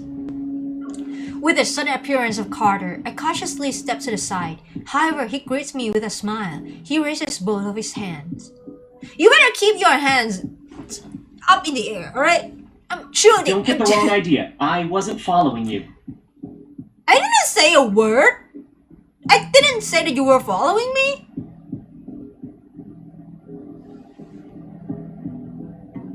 Hey, if you come closer, I'm gonna shoot. Also, I told you before, I only accept one stalker, and that's Caleb. You have no choice. You have no chance. You... Stay away. This patient happens to be an important client of Xander Sciences. After hearing about the incident, I decided to pay him a visit. Do you have anything to do with how this patient is fucking turning into a wanderer and shit? Huh? You weren't there when he was in critical condition. I don't think he's that important to you. What do you mean? You're suspicious as fuck. He leans against the wall and casually looks at the glass door. If it weren't for Xander Sciences, his fragile heart would have stopped a long time ago. Fragile heart. What we're pursuing is far more stunning and ambitious than these petty solutions. What are you trying to say? Are you related to Ever?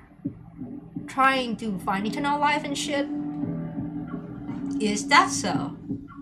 Observing my indifferent reaction, Carter furrows his brow. A hint of disappointment appears on his face. Fuck off. Aren't you curious about the kind of work we're doing? Nothing good. Oh, nothing good in the long run. I feel like you're part of those people who are like, let's just eliminate human weaknesses, become a stronger version of yourself, and then fuck everything. And especially like fuck all the lab rats. Carter? I was giving you benefit of the doubt, but now you're being really suspicious. I'm not. Oh, sorry, I was aggressive. I'm not. He shakes his head, and his usual pretentious smile graces his face again. It's okay. You'll be interested someday.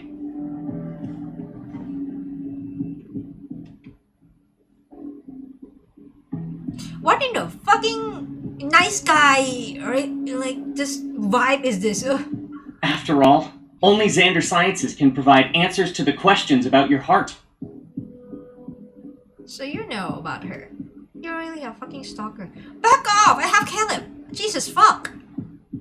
Frowning, I suppress the urge to ask more. I redirect my attention back to the ward. Grayson! Hey, Dr. Zayne wants you inside. Yeah, you came in clutch! Grayson hurriedly walks out and hands me a sterile suit. Excuse me, this is the ICU. For the patient's sake, we kindly request that unrelated individuals leave. I mean, he's a doctor of this hospital, but at the same time, he's unrelated, so yeah. Having no intention of paying any more attention to Carter, I change into the sterile suit and enter the room. Carter? You better watch your mouth. I have a gun. And a claymore. And a sword. And a wand. Better watch your mouth, Carter. The man lying down on the bed has his eyes half open. His voice is weak, yet infused with tangible excitement. I'm back! I'm back! Wait a minute, did you experiment on yourself and shit, and that's why you get like that thing in your body? Huh? All his vital signs appear to be normal. However, under normal circumstances, a person wouldn't recover this quickly. Suspicious as fuck. As Zayne talks, he directs a meaningful look at me. More anomalies may occur. Stay on your toes. Gotten it ready! Acknowledging his warning, I nod. I move to the bed, introduce myself, and state the purpose of my visit. I then proceed to ask questions. Davis, you said you're back. Where were you? It trapped me. I couldn't get out. So like my theory now, right, is that like this person almost turned into a wanderer because of the crystals thingy that was growing in him. But now that like the crystals are like surgically removed in time, he's back into being just a normal human, but maybe with a bit of like a better physique, you know, like a healing ability and stuff. And when he said it trapped me, couldn't get out, and now he's out, that means that like all these wanderers that were humans before, they were kind of trapped. Like the human side was trapped in the body while the wanderer side is out. Right? I don't know, it was just conspiracy theory. Tinfoil hat. It was like a nightmare. I couldn't wake up. Yikes. I turn on my watch and pull up a picture of mist. When you say it, do you mean this? Yes. It was that thing. Ooh, It was inside of me. But it wasn't. I have a gun!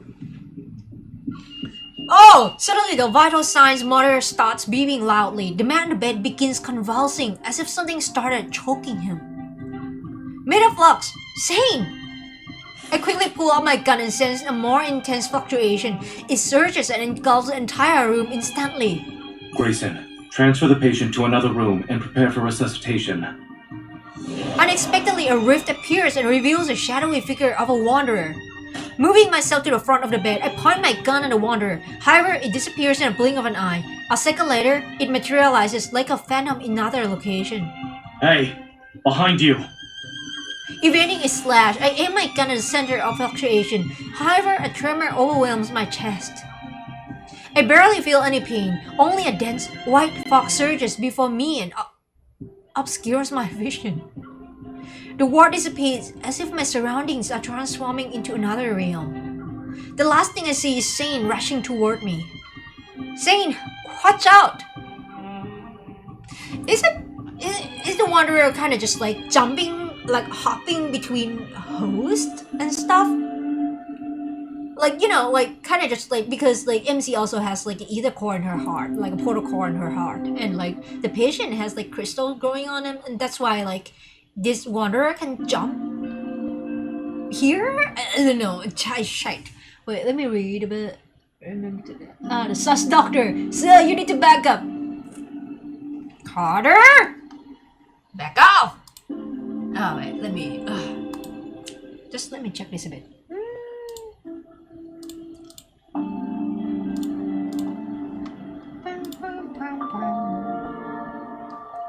Okay, just let me clickety clackety. Everything is working just fine. Okay. Alright, let's go. On the usual, this should be combat, but it's not.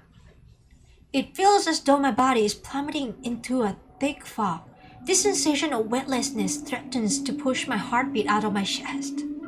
Amidst the chaos, I muster all my strength to find something, anything to hold onto, and after what feels like forever, my feet touch solid ground. My surroundings became clear. Bathed in dim, feeble light, a long corridor appears before me.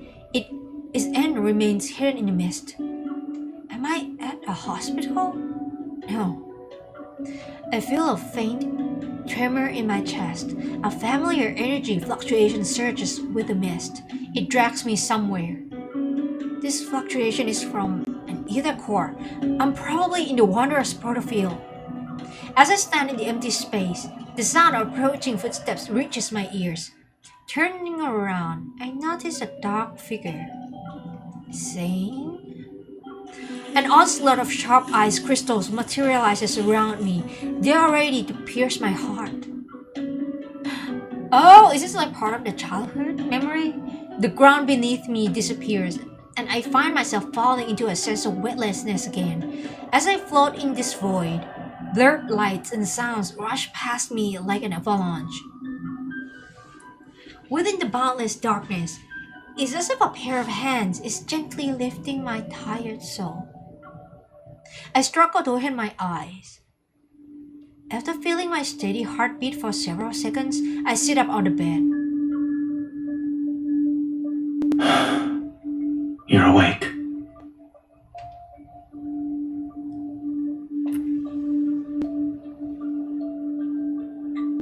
Isn't this...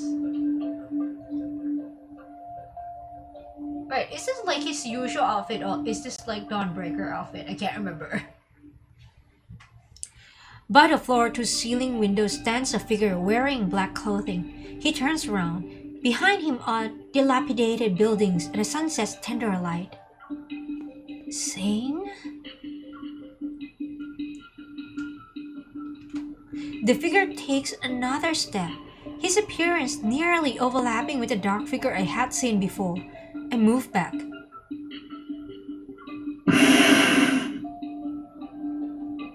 How are you feeling? Okay, so you're saying Zayne, not Dawnbreaker, not funny business. After hesitating for a moment, I reach out and touch his cheek. I trace his eyebrows and the contours of his face. I recognize the features I know so well. In this silence, he remains motionless. He just looks at me. I'm fine. I think I just had a dream. Are you in a dream? Is it a dream? Perhaps it's the influence of the protofield that caused me to have those strange illusions. Shaking my head to clear my thoughts, I shift my focus to the room. The cracked grayish-white walls enclose a space where a sofa, holographic screen, refrigerator, and various functional home appliances exist in close proximity. It looks like the home of someone who struggles with living a normal life. Do you remember what happened in the ward? The wonder that suddenly appeared, that tremor in my heart, and Zayne running toward me. Memories gradually find their way back to my mind. Are we still in the Wanderer's protofield? Yes. Following Zayne's gaze, I get up from the bed and join him in looking out the window. As the final remnants of twilight vanish, the city stands before us under the light blue sky. Its desolation is evident. This place is a rusted skeleton of its former self. Is it your dream, Zayne? Is it your dream of being a Dawnbreaker? And although it's faint, the energy fluctuations around us are similar to an ether course. This Wanderer's protocol must possess an ether course energy. But in my dream, it's as if the chill from those ice crystals still lingers in the air. I grip my arms more tightly. You're awake now. Remember that whatever you dreamt about was only a dream. I think it was a memory, though. A blanket is draped over my shoulders. I reach out, but he walks away before I can touch him. Is Zayne a Dawnbreaker? Zayne opens a refrigerator, revealing a collection of peculiar bottles with mysterious liquids and a jar half filled with chocolate. After opening the jar, he offers a few pieces to me. Their packaging unexpectedly fancy. Wait, just a second.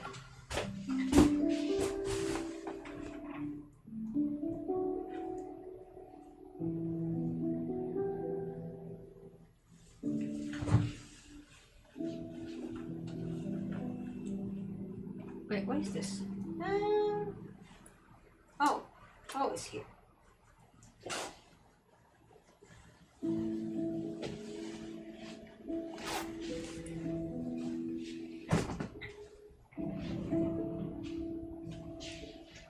I'm not hungry.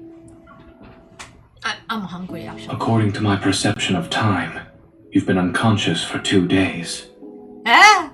2 days? I'm hungry, yeah. If you don't eat or drink something, I'm afraid you won't have the energy to find the Wanderer. But eating stuff from within this place is safe. The scent of chocolate saturates the air and ignites my appetite. What if the Wanderer launches a surprise attack while we're resting? Despite my words, I find myself sinking into the worn-out couch. I unwrap the chocolates with Zayne. I look up and my gaze falls upon a bit of vibrant green on a desk. It's a flower pot with a jasmine in it. It sticks out like a sore thumb in this desolate world. While the branches and leaves retain their green hue, the stem had already started to wither. Is it normal to see jasmines in a wanderer's protofield? What are you implying? Is it a dream? The patient who was attacked by the wanderer fell into a nightmare. They were trapped in their own dream. In other words, the environment we're currently seeing in the protofield must also be a manifestation of someone's dream. Is Zayne's dream probably of Dawnbreaker's world? And I don't remember ever seeing anything here. This is your dream? So this is your dream? Dawnbreaker. Are there any comments you'd like to make about it? It's fucked up. Even in a world as broken as this, chocolate still exists. I expected nothing less from you. Shouldn't you be saying something like, "Thank goodness it's Zayne's dream. We can still eat chocolate." Yeah. Zayne, who's wearing nothing but black clothes, appears somewhat strange. Maybe this is how he sees himself in his dreams. Dawnbreaker. I have dreamt of this place. However, the jasmine hasn't wilted yet, and the world itself isn't in such a dilapidated state. Oh, I got chills.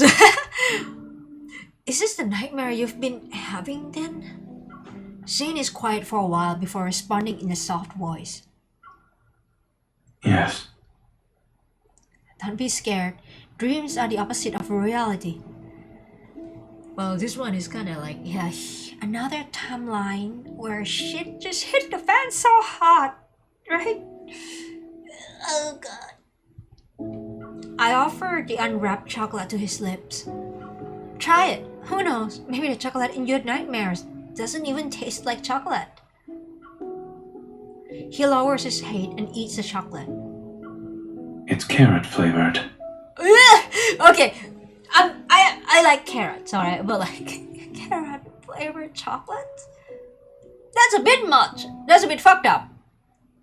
Let's wake up now, bro. Liar. Oh, you were lying? Sorry, I took it seriously. I'm hungry. I'm so fucking hungry, actually. Oh my god, I'm hungry. He looks out the window again where the silhouette of a bird flies across the darkening sky. Since dreams are the opposite of reality, perhaps I'm not a doctor in this one. Yeah, you're not as a Dawnbreaker, no.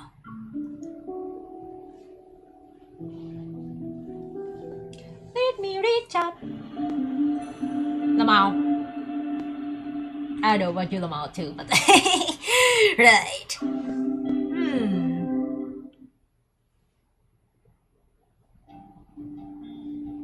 Everything is a hazy blur in dreams, yet in Zayne's dream, the flowers, trees, streets, and shops appear with remarkable clarity.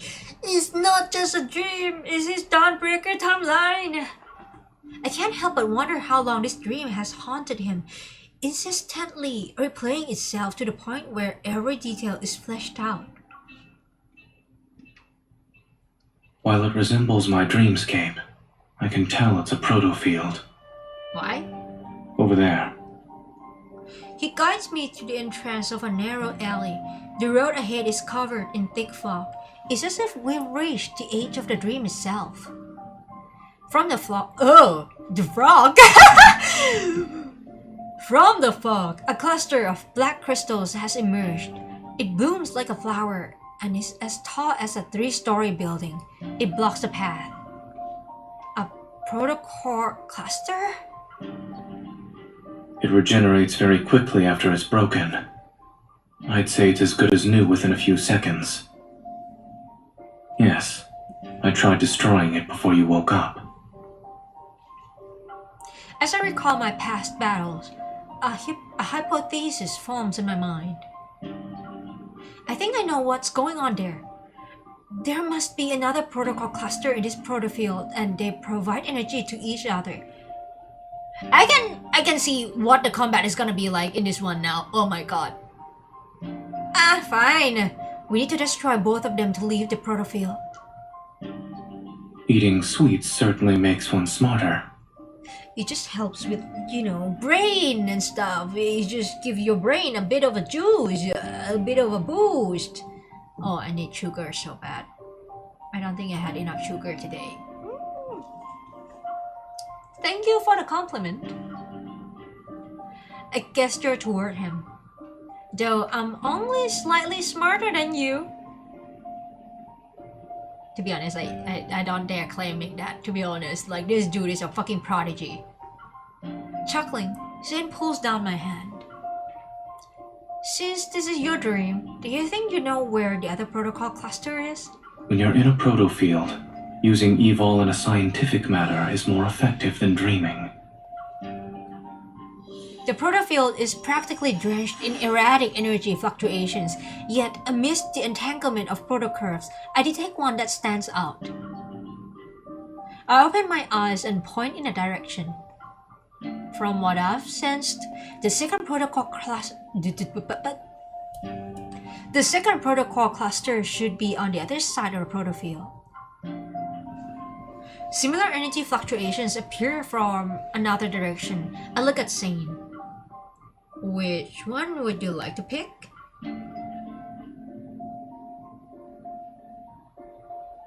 Zayne looks into the distance. I don't know if I imagined it or not, but some sort of emotion stirred in his eyes. The one that's farthest away. The far end of the city is cloaked in black mist, resembling the gaping maw of a beast hidden in the shadows. Nope, I want that one. I understand this is your dream, so you know where dangers are, but are you going to face them alone again? This is my dream. I can get to my destination faster than you.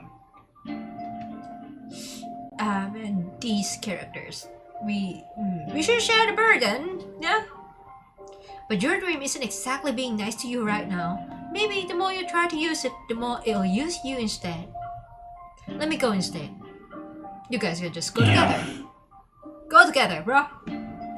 Don't push yourself when you're in trouble. I got your back. That's a tip from your hunter escort. Smiling, I take a step and pat his back. Without waiting for Zayne to respond, I wave and start walking. Don't push yourself. That's a tip from your primary care physician. I always listen to the doctor.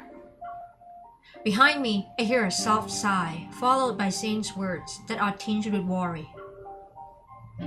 Turning around, I catch a glimpse of him standing in the shadows. He's far away now, so I can't clearly see his expression. I press my lips into a thin line and nod. Just a second. Just a second.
Whoop, puppy!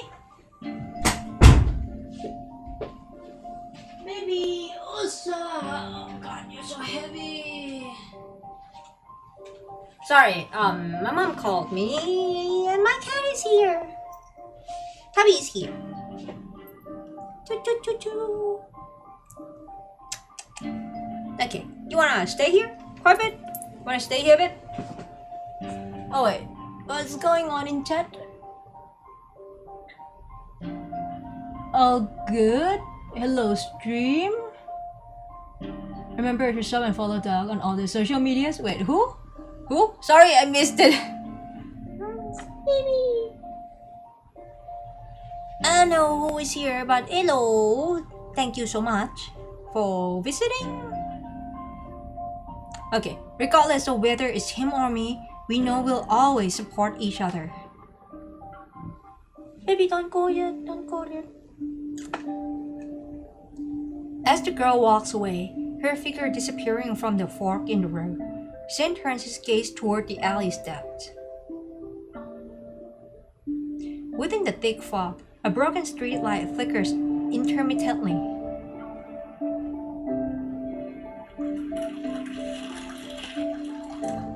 You okay, dog? Huh?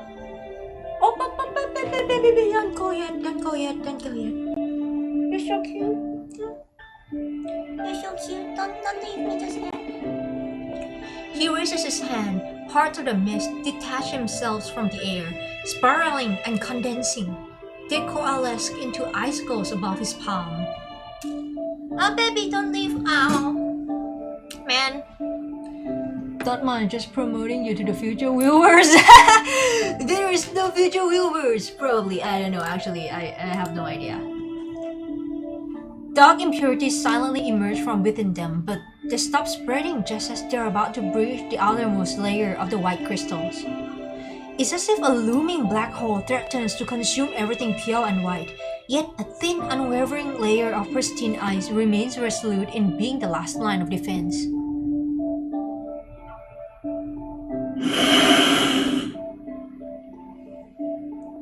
Zayne? You okay, bruh?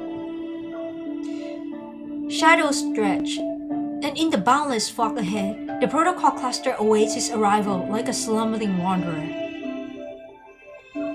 Within the mist, a cold wind materializes as aggressive figures sluggishly stir.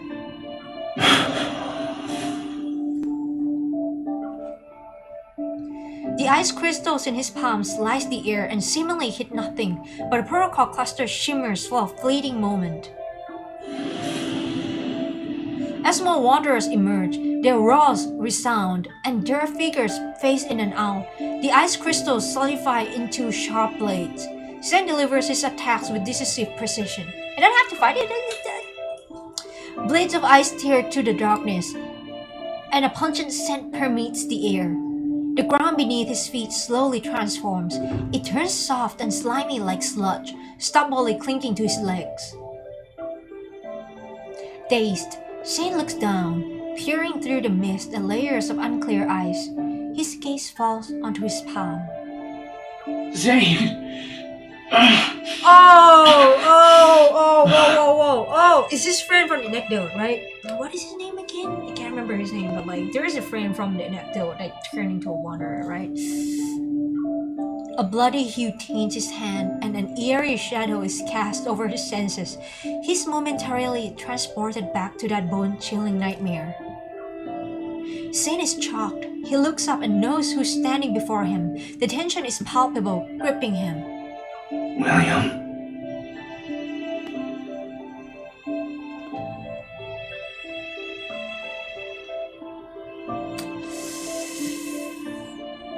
Oh God, okay. It's too late. Please.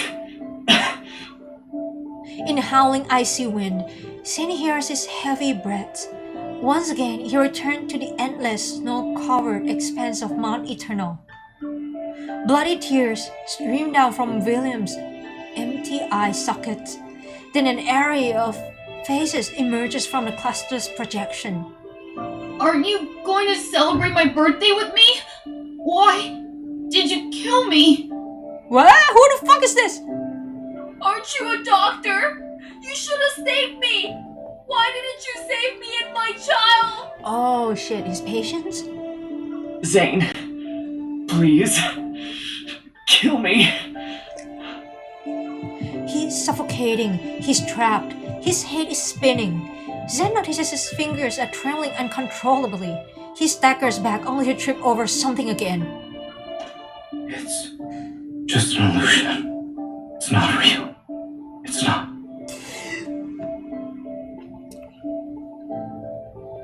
Oh man, love and deep trauma or some shit. Oh my god! More and more hands stretch out toward him. They're frozen. The space around him shatters and distorts into mirrors. They reflect his bloodshot eyes. They reflect his hands.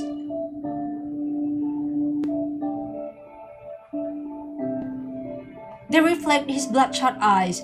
They reflect his hands are clenched so tightly that veins bulge. A black icicle suddenly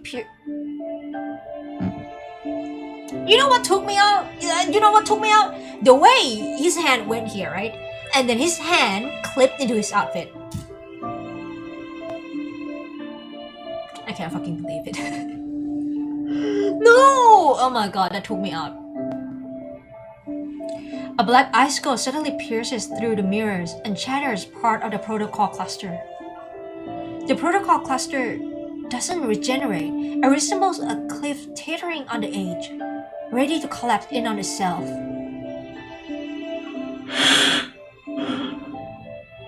She made it. As the mirror shards dissolve into black mist, the cold light intensifies and casts an ethereal glow. Determined, Zayne thrusts the ice blade toward the human figure.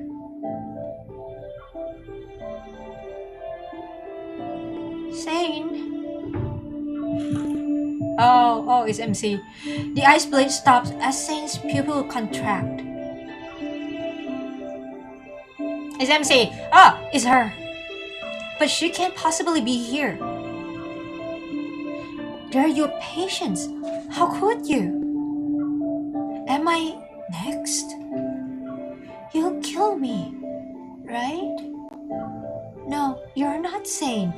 Who are you? Dawnbreaker? It's a face he knows so well in his unspeakable nightmare. Her expression is filled with disbelief and pain. Yes, it's her. Zayne, kill me.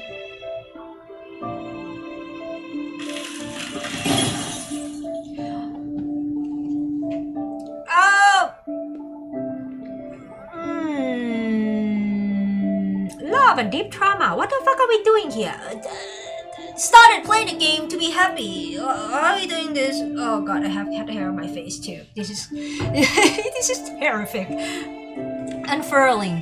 Wait, I kind of forgot. I was like, I put my phone here and then I forgot to take it out. Right. Unfurling. She as light as a piece of paper, separated from life's weight. Yet she falls almost with a thud in his stiff embrace. Buzzing engulfs Zayne's ears as he's once again pulled into the depths of a never-ending nightmare. While he knows it's an illusion, he can't break free. At that moment, the cracked protocol clusters pulsates with a blood-red light. The air trembles around it.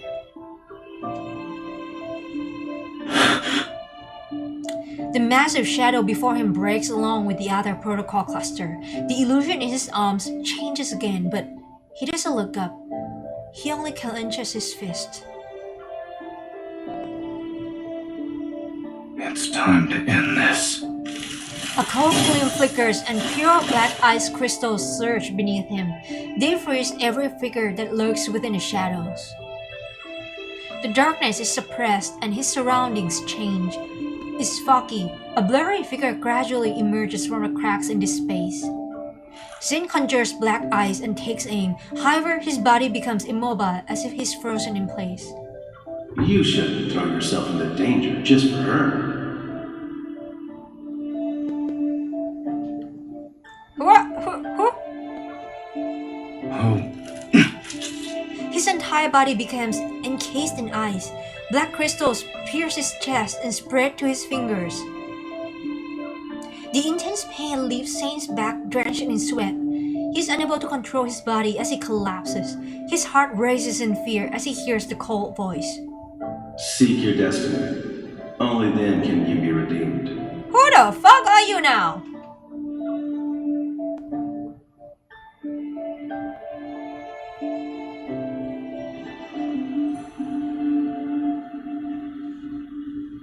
What the fuck?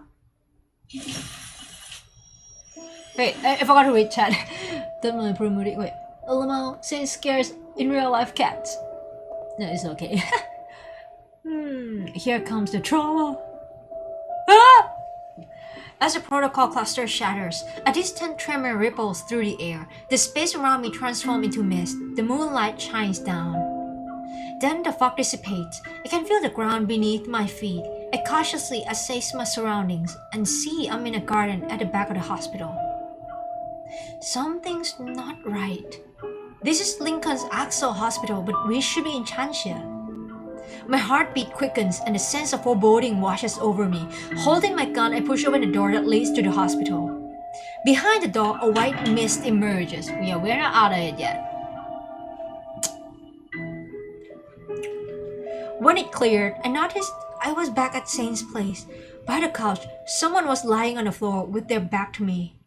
Zayne?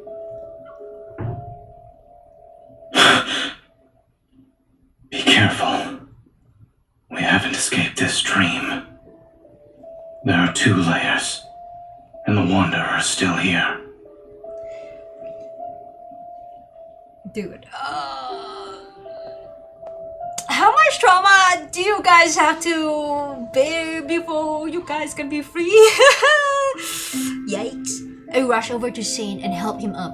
He weakly presses his hand against his left shoulder. His expression alone shows how much he's in pain. The ice. Zayne clenches his left hand and moves away from my hand. The ice. It's dangerous. Don't touch. Did I touch it? It's too dangerous. I won't be able to control. Leave. Now. Who are you now, Dawnbreaker? I don't know. Every time there is like something slightly off happen, I'm like, yeah, Dawnbreaker. A sudden voice in my head gave me pause. Despite the warning, I leaned in to inspect Zayne's injury, feeling my heart sink with each passing moment. There are no visible external injuries on his body, yet a blackened eye spreads across his wrists and neck. It doesn't seem like it'll disappear anytime soon. I don't think you're just losing control of your evil. Let me see if I can help.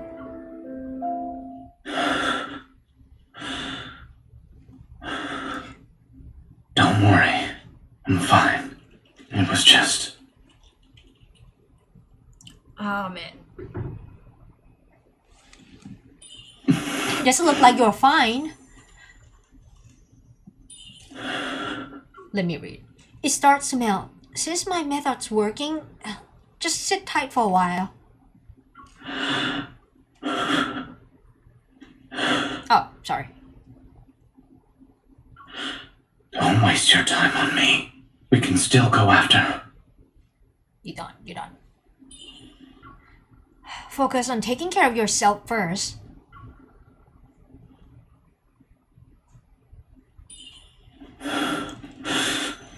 From now on, you listen to me. It doesn't matter if it's related to health or combat.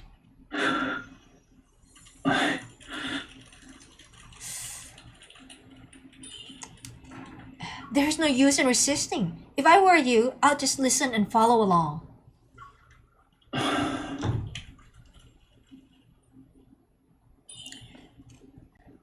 I'll help you suppress your evil first. Tell me the area I should resonate with so you recover faster. My left shoulder. A little lower. Your heart?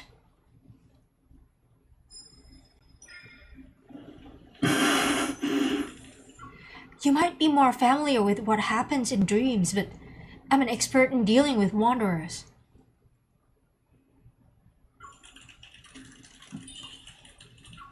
If you rush in head first again, I won't save you. I would hope so. What the fuck? I mean, do you wish to not be saved? Zayne, I know you're selfless and stuff, but like, hit a break on it, alright? Bruh. Man, there's so many people caring about you, bro. You cherish your life and shit. Man. You. I know how this nightmare ends. Wanderers aren't the only threat here. When push comes to shove, leaving me behind might be for the best. Oh man! Oh man! What is a fucking friendship, huh?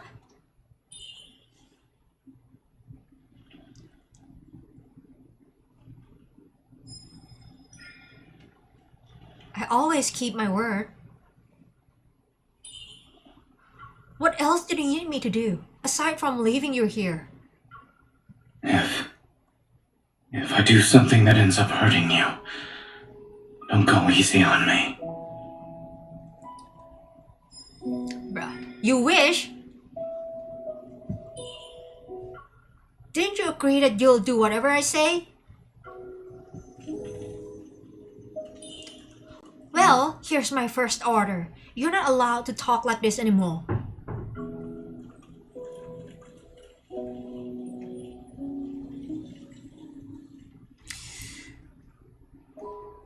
Zayne. What the actual fuck? Just chill, dude. Chill. Alright? 10 years-ish friendship? Going strong. It's fine. It's going to be fine. I think. I said that I can't promise, to be honest. Like, this game is kind of fucked up sometimes. Wait, this is... Zayne, be careful. What happened? What?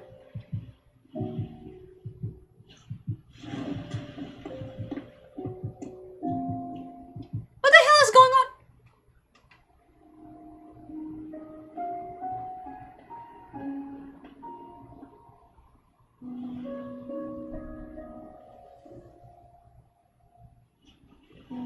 Letting you step into this nightmare perhaps was another mistake.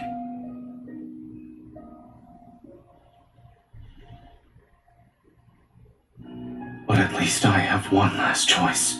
What? What? The fuck you mean?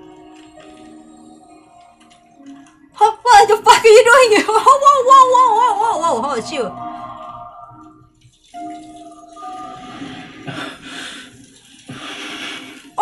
Oi, don't put it in yourself. Oh, brother, what the fuck are you doing? What the fuck?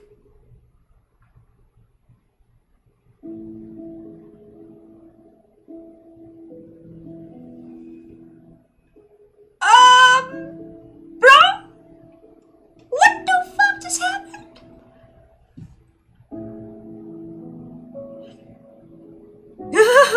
What the fuck? Okay. I mean, not okay, but like, what the hell? As I gather my thoughts, the weary face before me momentarily merges with a blurry image of Zayne in my fragmented memories, but they immediately separate. Wait, when I was pulled into the protofield, I was attacked by that wanderer and lost consciousness. The wound should be on my body, but it's gone. I give Zayne an inquisitive look.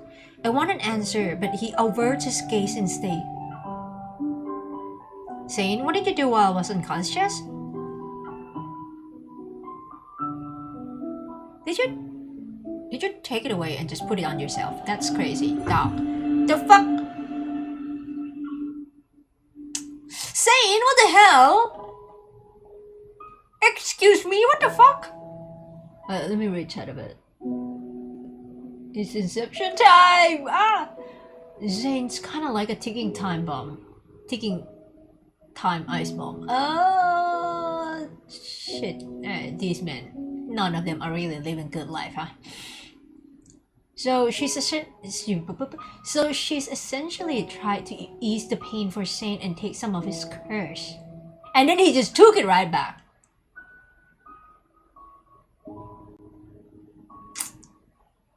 These love interests need to learn the concept of sharing burdens and shit. Zayne, what did you do while I was unconscious? Is this why you're losing control of your evil? You okay, dude? His silence confirms my suspicions. I lower my head, and my hands at rest on its tighten. Before the worry and guilt in my heart coalesce into coherent words, they disappear because of Zayne's presence. He lowers his head and his chin rests on the top of my head. You're my hunter escort, correct? Protecting you was protecting myself. And... just say that like a friendship is precious, yeah?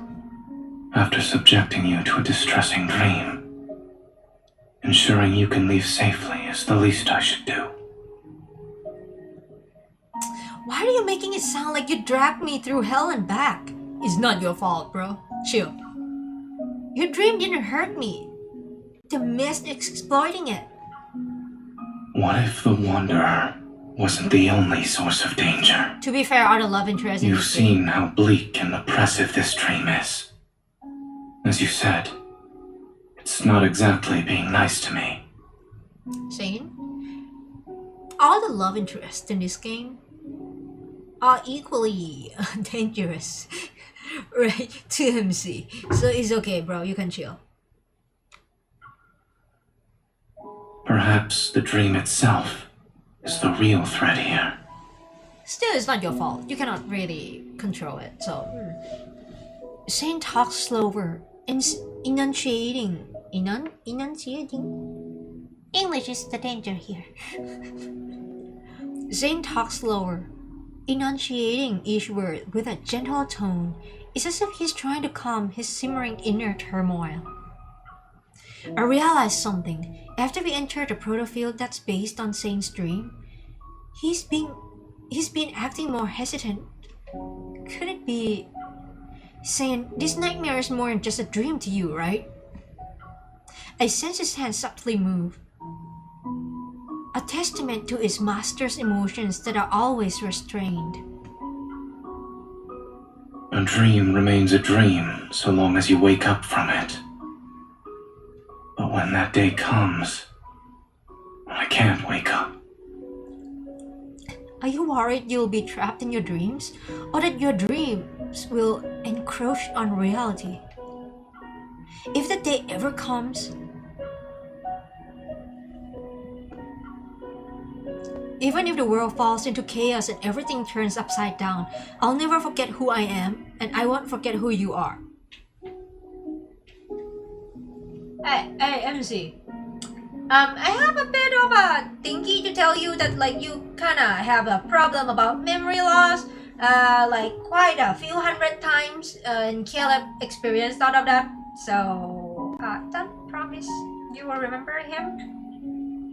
Like maybe in the deeper consciousness level, you can remember him, but remember as in remember, I don't think so. Like your memory kind of resets once you know, you can ask Caleb about it. I don't think he'll tell you. I mean, he's still dead during this time in the game, but it's a whole shebang that like you will lose your memory.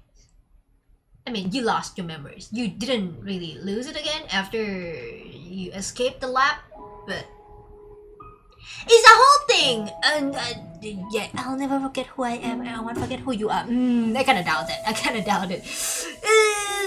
when push comes to shove, you'll forget. I'm so sorry, MC. The one that won't forget is this guy. Alright? Probably. Well. By then, I'll find you in your dreams. The real you. Which one is the real him though? Because all the versions of him is kinda him, but like, not really him. The resonance's light quietly flows from my fingers as I make a not-so-solemn promise in a calm voice. Zayne's breath hitches, as if it's suspended in the air for a while, then he exhales, his breath carrying the weight of unspoken sentiments. If all else fails, I'll bury you in the body of a snowman. You'll be a super big snowman. That sounds like a plot of a horror movie, MC, but okay. What? Dude is flabbergasted just like me. I was like, what? I close my eyes and banish the myriads of questions and worries from my mind. If you can't deal with it by yourself, then we'll face it together. I'm the best there is, so I'm sure I can lend a hand. I see your problem-solving skills are more on the straightforward, brutal side. Should we consider this a side effect of you becoming stronger? Yeah, maybe. It's called having the freedom that comes with power. Once again, I doubt that. You know, Spider-Man, great power comes with great responsibility and stuff. Purify? What? All the black ice has disappeared. How are you feeling? Does it still hurt? I look up and meet Zayne's gaze. It seems he's been observing me for a while. It doesn't hurt anymore. Do I trust when a man in this game say like, oh, it doesn't hurt anymore, it's just a scratch, I'm okay? Do I trust these people? Like, on the usual basis, these people just fucking lie. Alright, on the usual basis, these people be like, it's just a scratch! And then actually, bro just exploded. Kill him. Do I trust you, Zayne? I don't really believe you, to be honest. Like, do I trust you? Huh? Don't? Just as I'm about to tell Zayne not to lie again, he turns over my hand. A sliver of glimmering, icy light appears in my palm. He takes back his hand, and two choppy little ice seals tumble into my hand. You get two. As an escort, you are very professional while on the job. This is your reward, since I have nothing else to give you.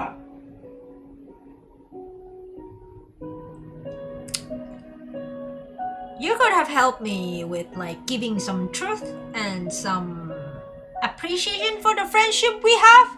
Yeah, bro? Huh? Yeah? Do you trust me now? Not really. No. I mean, I trust you as a green flag love interest doctor who is like very good at his job, but like in a personal level, as in like, are you lying about like your well-being? Yeah, I don't trust you, bro. From where I am, light and shadows dance upon his features. They accentuate the mirth in his eyes. You keep telling me not to push it myself, but you also need to stop disregarding your safety. He nods. I clench my hand and reach out to him. I help him stand on his feet as I get up. You said this dream has two layers. Are we in the outer one because we broke the inner layer? Zayne doesn't refute my statement. He turns around and walks ahead to open the door. We step out to be greeted by the night breeze. We retrace our steps through the corridor and return to the hospital garden, which feels familiar yet strange.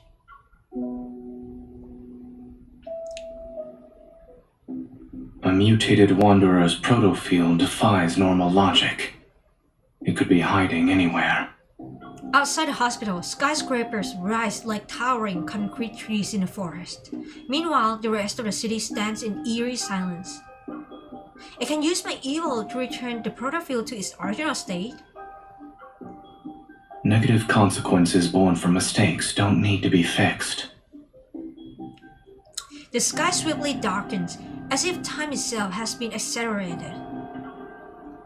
We have no choice but to destroy this place. Okay, let's go. Wait, you're evil. We'll do it together. Let's go, bro. Let's go, bro. Are you ready? Yeah. Black snowflakes drift from our interlocked fingers. The night wind momentarily suspends before swirling into a frenzied flurry once more. Underneath our feet, a vast expanse of ice crystals blossoms. It's all combat! No, it's not? Okay. The ground, the buildings, and even the particles floating in the air were all ensnared into a swift spread of the chilling night, wrapped in its icy embrace. In an instant, the entire world froze into a black ember.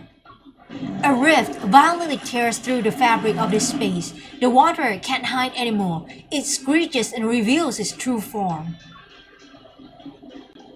There it is. Let's go. Zayne's coat flutters wildly in the wind. Amidst nightmarish darkness, an icy glimmer materializes in his hand. Let's end this before the breaking dawn arrives. Dawnbreaker! Wow! Let me read chat a bit. Zayne's... okay. This but a scratch. I can't deal with it. I truly can't deal with it. Oh my god. Okay, let me just switch to horizontal. Come on, Zayne. We can do it? Question mark?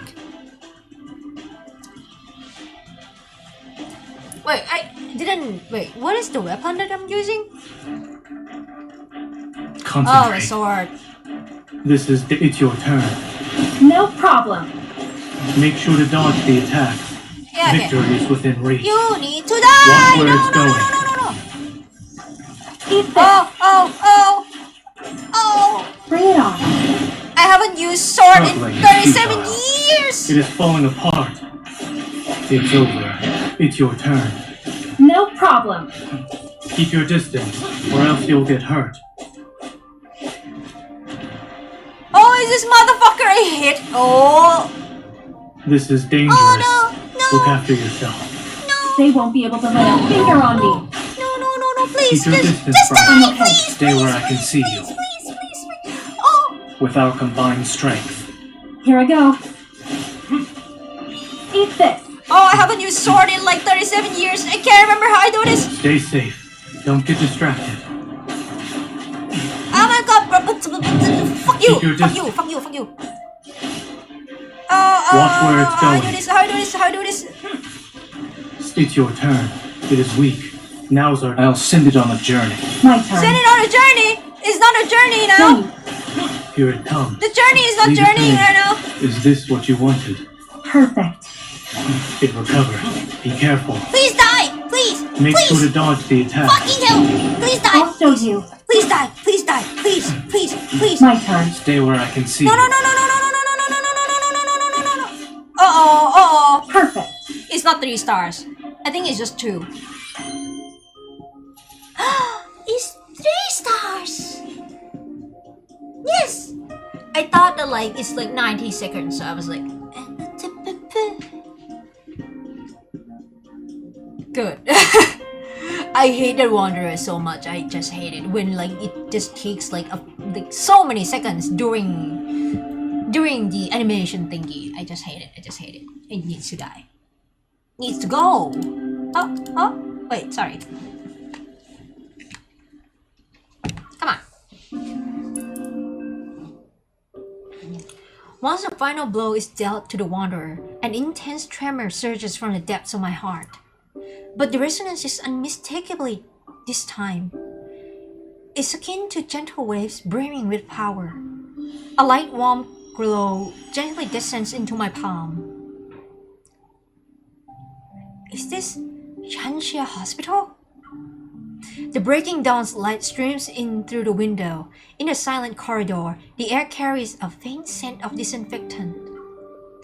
Have we returned? Zayne! I'm here. You okay, Doc? As my hand is tenderly squeezed, I turn my head. Zayne is next to me. Wait, I need to double check. Are we still in the proto field or are we in reality? Turn around first. You okay? Bro, what? You okay? What is it? Stop hesitating, turn around. And turn back now? You okay? Are you okay? Like, seriously? Genuinely, you okay? Though his expression has a bit of helplessness, Zayne still complies. Are you double checking or making me play a game of turnaround? What do you think? I'm confirming that Dr. Zayne is the person with me right now. What do you mean? A burst of laughter erupts from deep within me. But in the very next second, I collapse onto the ground. His arms immediately extend to steady me. Are you alright? I'm fine. I'm hungry. I mean, I'm fine. I reach up but stop since I realize I'm holding something. I open my hand to see a protocol fragment. It emits a faint green glow. A fragment of the ether core? At least our effort wasn't for nothing. You're back. Sorry. Our effort wasn't for nothing. Sorry, English escaped me. And also, hi, Captain. Dr. Zayne! Hey, Grayson. Captain Willow and the others rush over from the opposite side of the corridor. The expressions reflect a mixture of relief, joy, and concern. What is it? Is the patient dead? Are you two okay? You're not hurt, are you? Yeah. It's been 3 whole days since you were trapped in that wondrous proto field. Everyone's been worried sick. 3? I need to eat. From Captain Willow, I learned that exactly 3 days had passed since we entered the peculiar proto field. The patient had been relocated to a secure ward and is now out of danger following resuscitation. Resuscitation! During this time, the entire hospital was being protected by Chanxia City's hunters who carried out a thorough investigation. By the way, we discovered a strange device while investigating the ICU. What? Speaking in a quieter tone, she gives me a sealed, transparent bag. We found it hidden inside a flux stabilizer that was sitting in a corner. Almost went unnoticed. Ever since that incident happened in the ER, the hospital's flux stabilizers have been examined or replaced. So only recently did someone tamper with one of them. I take the sealed bag and show a grateful smile. I'll ask the association to conduct an investigation.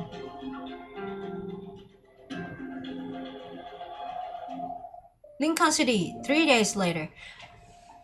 Let me bet my 2 cents! It's Carter. It is the Severus Snape, the doctor guy who was like, "It's not a threat. I'm just warning you." Shh. I open the door to Zayne's home. It's quiet. Zayne? You still alive, Doc? Are you sleeping? I'm leaving then. You should sleep more. I tiptoe into the living room. Zayne is peacefully sleeping on a couch. Good that you can sleep now. The curtains gently flutter in the warm breeze. Light and shadows glide from his nose to his chin.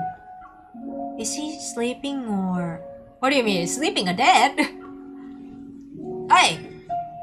I move closer and place my hand over his chest. Phew, he's just sleeping? He must be exhausted. Is it necessary to breathe that loudly? Approaching Zayne, I kneel down to be at eye level with him. I carefully cover him with a blanket that was draped on the couch. The tension on Zayne's furrowed brows dissipates. His breathing is steady, and his expression is serene and relaxed. I look at his face, the thoughts in my mind racing as I reflect on the whirlwind of events that have unfolded recently. you can finally rest. My watch vibrates. I leave the living room and answer Simone's call. What? The preliminary analysis results are out for the thing you brought back. Tell me. It has an intricate structure. Took me a while to disassemble it. I found a radio frequency chip that resonates with metaflux fluctuations. Basically, it's an energy transmitter. It can locate protocors and even attract wanderers via fluctuations. Which motherfucker did this in a fucking hospital full of people? Are you fucking nuts? A wanderer attracting transmitter. As I recall what had happened, one figure stands out as the most suspicious. Carter. He just showed up before and after the patient displayed abnormalities. And also he tried to hand you white roses. Is there anything in the bouquet of flower, huh? I share my suspicions with Simone. She then poses her own questions. The complexity of this small device is far beyond his understanding, and even Xander's sciences. Are you saying that like these people are like not smart enough? It exhibits highly advanced protocore technology. I told you, I think he and the Xander guys are like in cahoot with Ever, some shit. Probably. Xander Sciences is a medical institution. There's no way they could possess protocore tech that rivals the association, right? Yeah, makes sense, sorry. So what are you thinking? In cahoot with Ever? After the founder of Xander Sciences, Raymond, passed away, the company's future was uncertain. Only recently was it acquired by a well-known group. Ever? Its biggest shareholder right now should be... Ever. I fucking knew it. Oh man, nothing good come from these motherfuckers. It's at that moment, the fragmented pieces of information in my mind gradually lock into place and form a cohesive image. Carter mentioned the patient at Chanchia Hospital has been undergoing a long-term treatment at Xander Sciences. Raymond, the founder of Xander Sciences, was in a familiar situation. A similar situation, not familiar. If the peculiar crystals in the operating room and the monsters in the N109 zone come from the same source, that means Ever is creating monsters. Holy surprise! Your local business is doing shit! Once again, Zayne finds himself chasing after the familiar figure. The music is so lighthearted though, so it should be fine, right? Under radiant sunlight, cicadas chirp in the background while the pristine azure sky stretches as far as the eye can see. The sun sits on the edge of the city's high-rise buildings. The girl turns to him. She smiles. At least he caught up to her. Finally. He holds out his hand to the girl and she firmly grasps it. Oops. Yet the two find themselves tumbling back into the seemingly endless empty corridor. Black crystals emerge from his palm. They encroach on the girl's forearm. Sunlight is engulfed by darkness once more. Why are we doing this?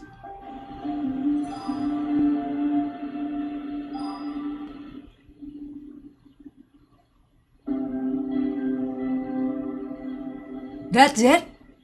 That's the end?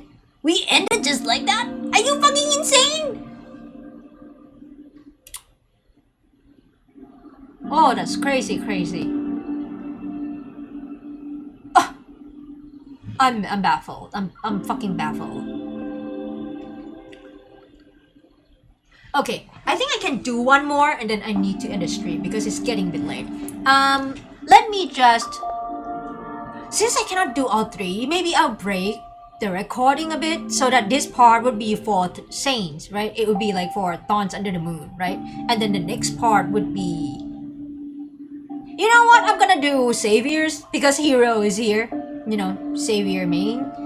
But let me just stop the record, break the record a bit. so that like it's easier for me to upload on YouTube later as VOD and stuff. Okay, so for people who watch on YouTube, thank you so much for watching. I am kinda at a loss for words. Like, what the fuck, Zayne? Are you okay? You fine, buddy? Jesus Christ! Why are we doing this? Oh my god. These people are like love and deep depression and stuff. Oh my god. But yeah. See you in Xavier's branch.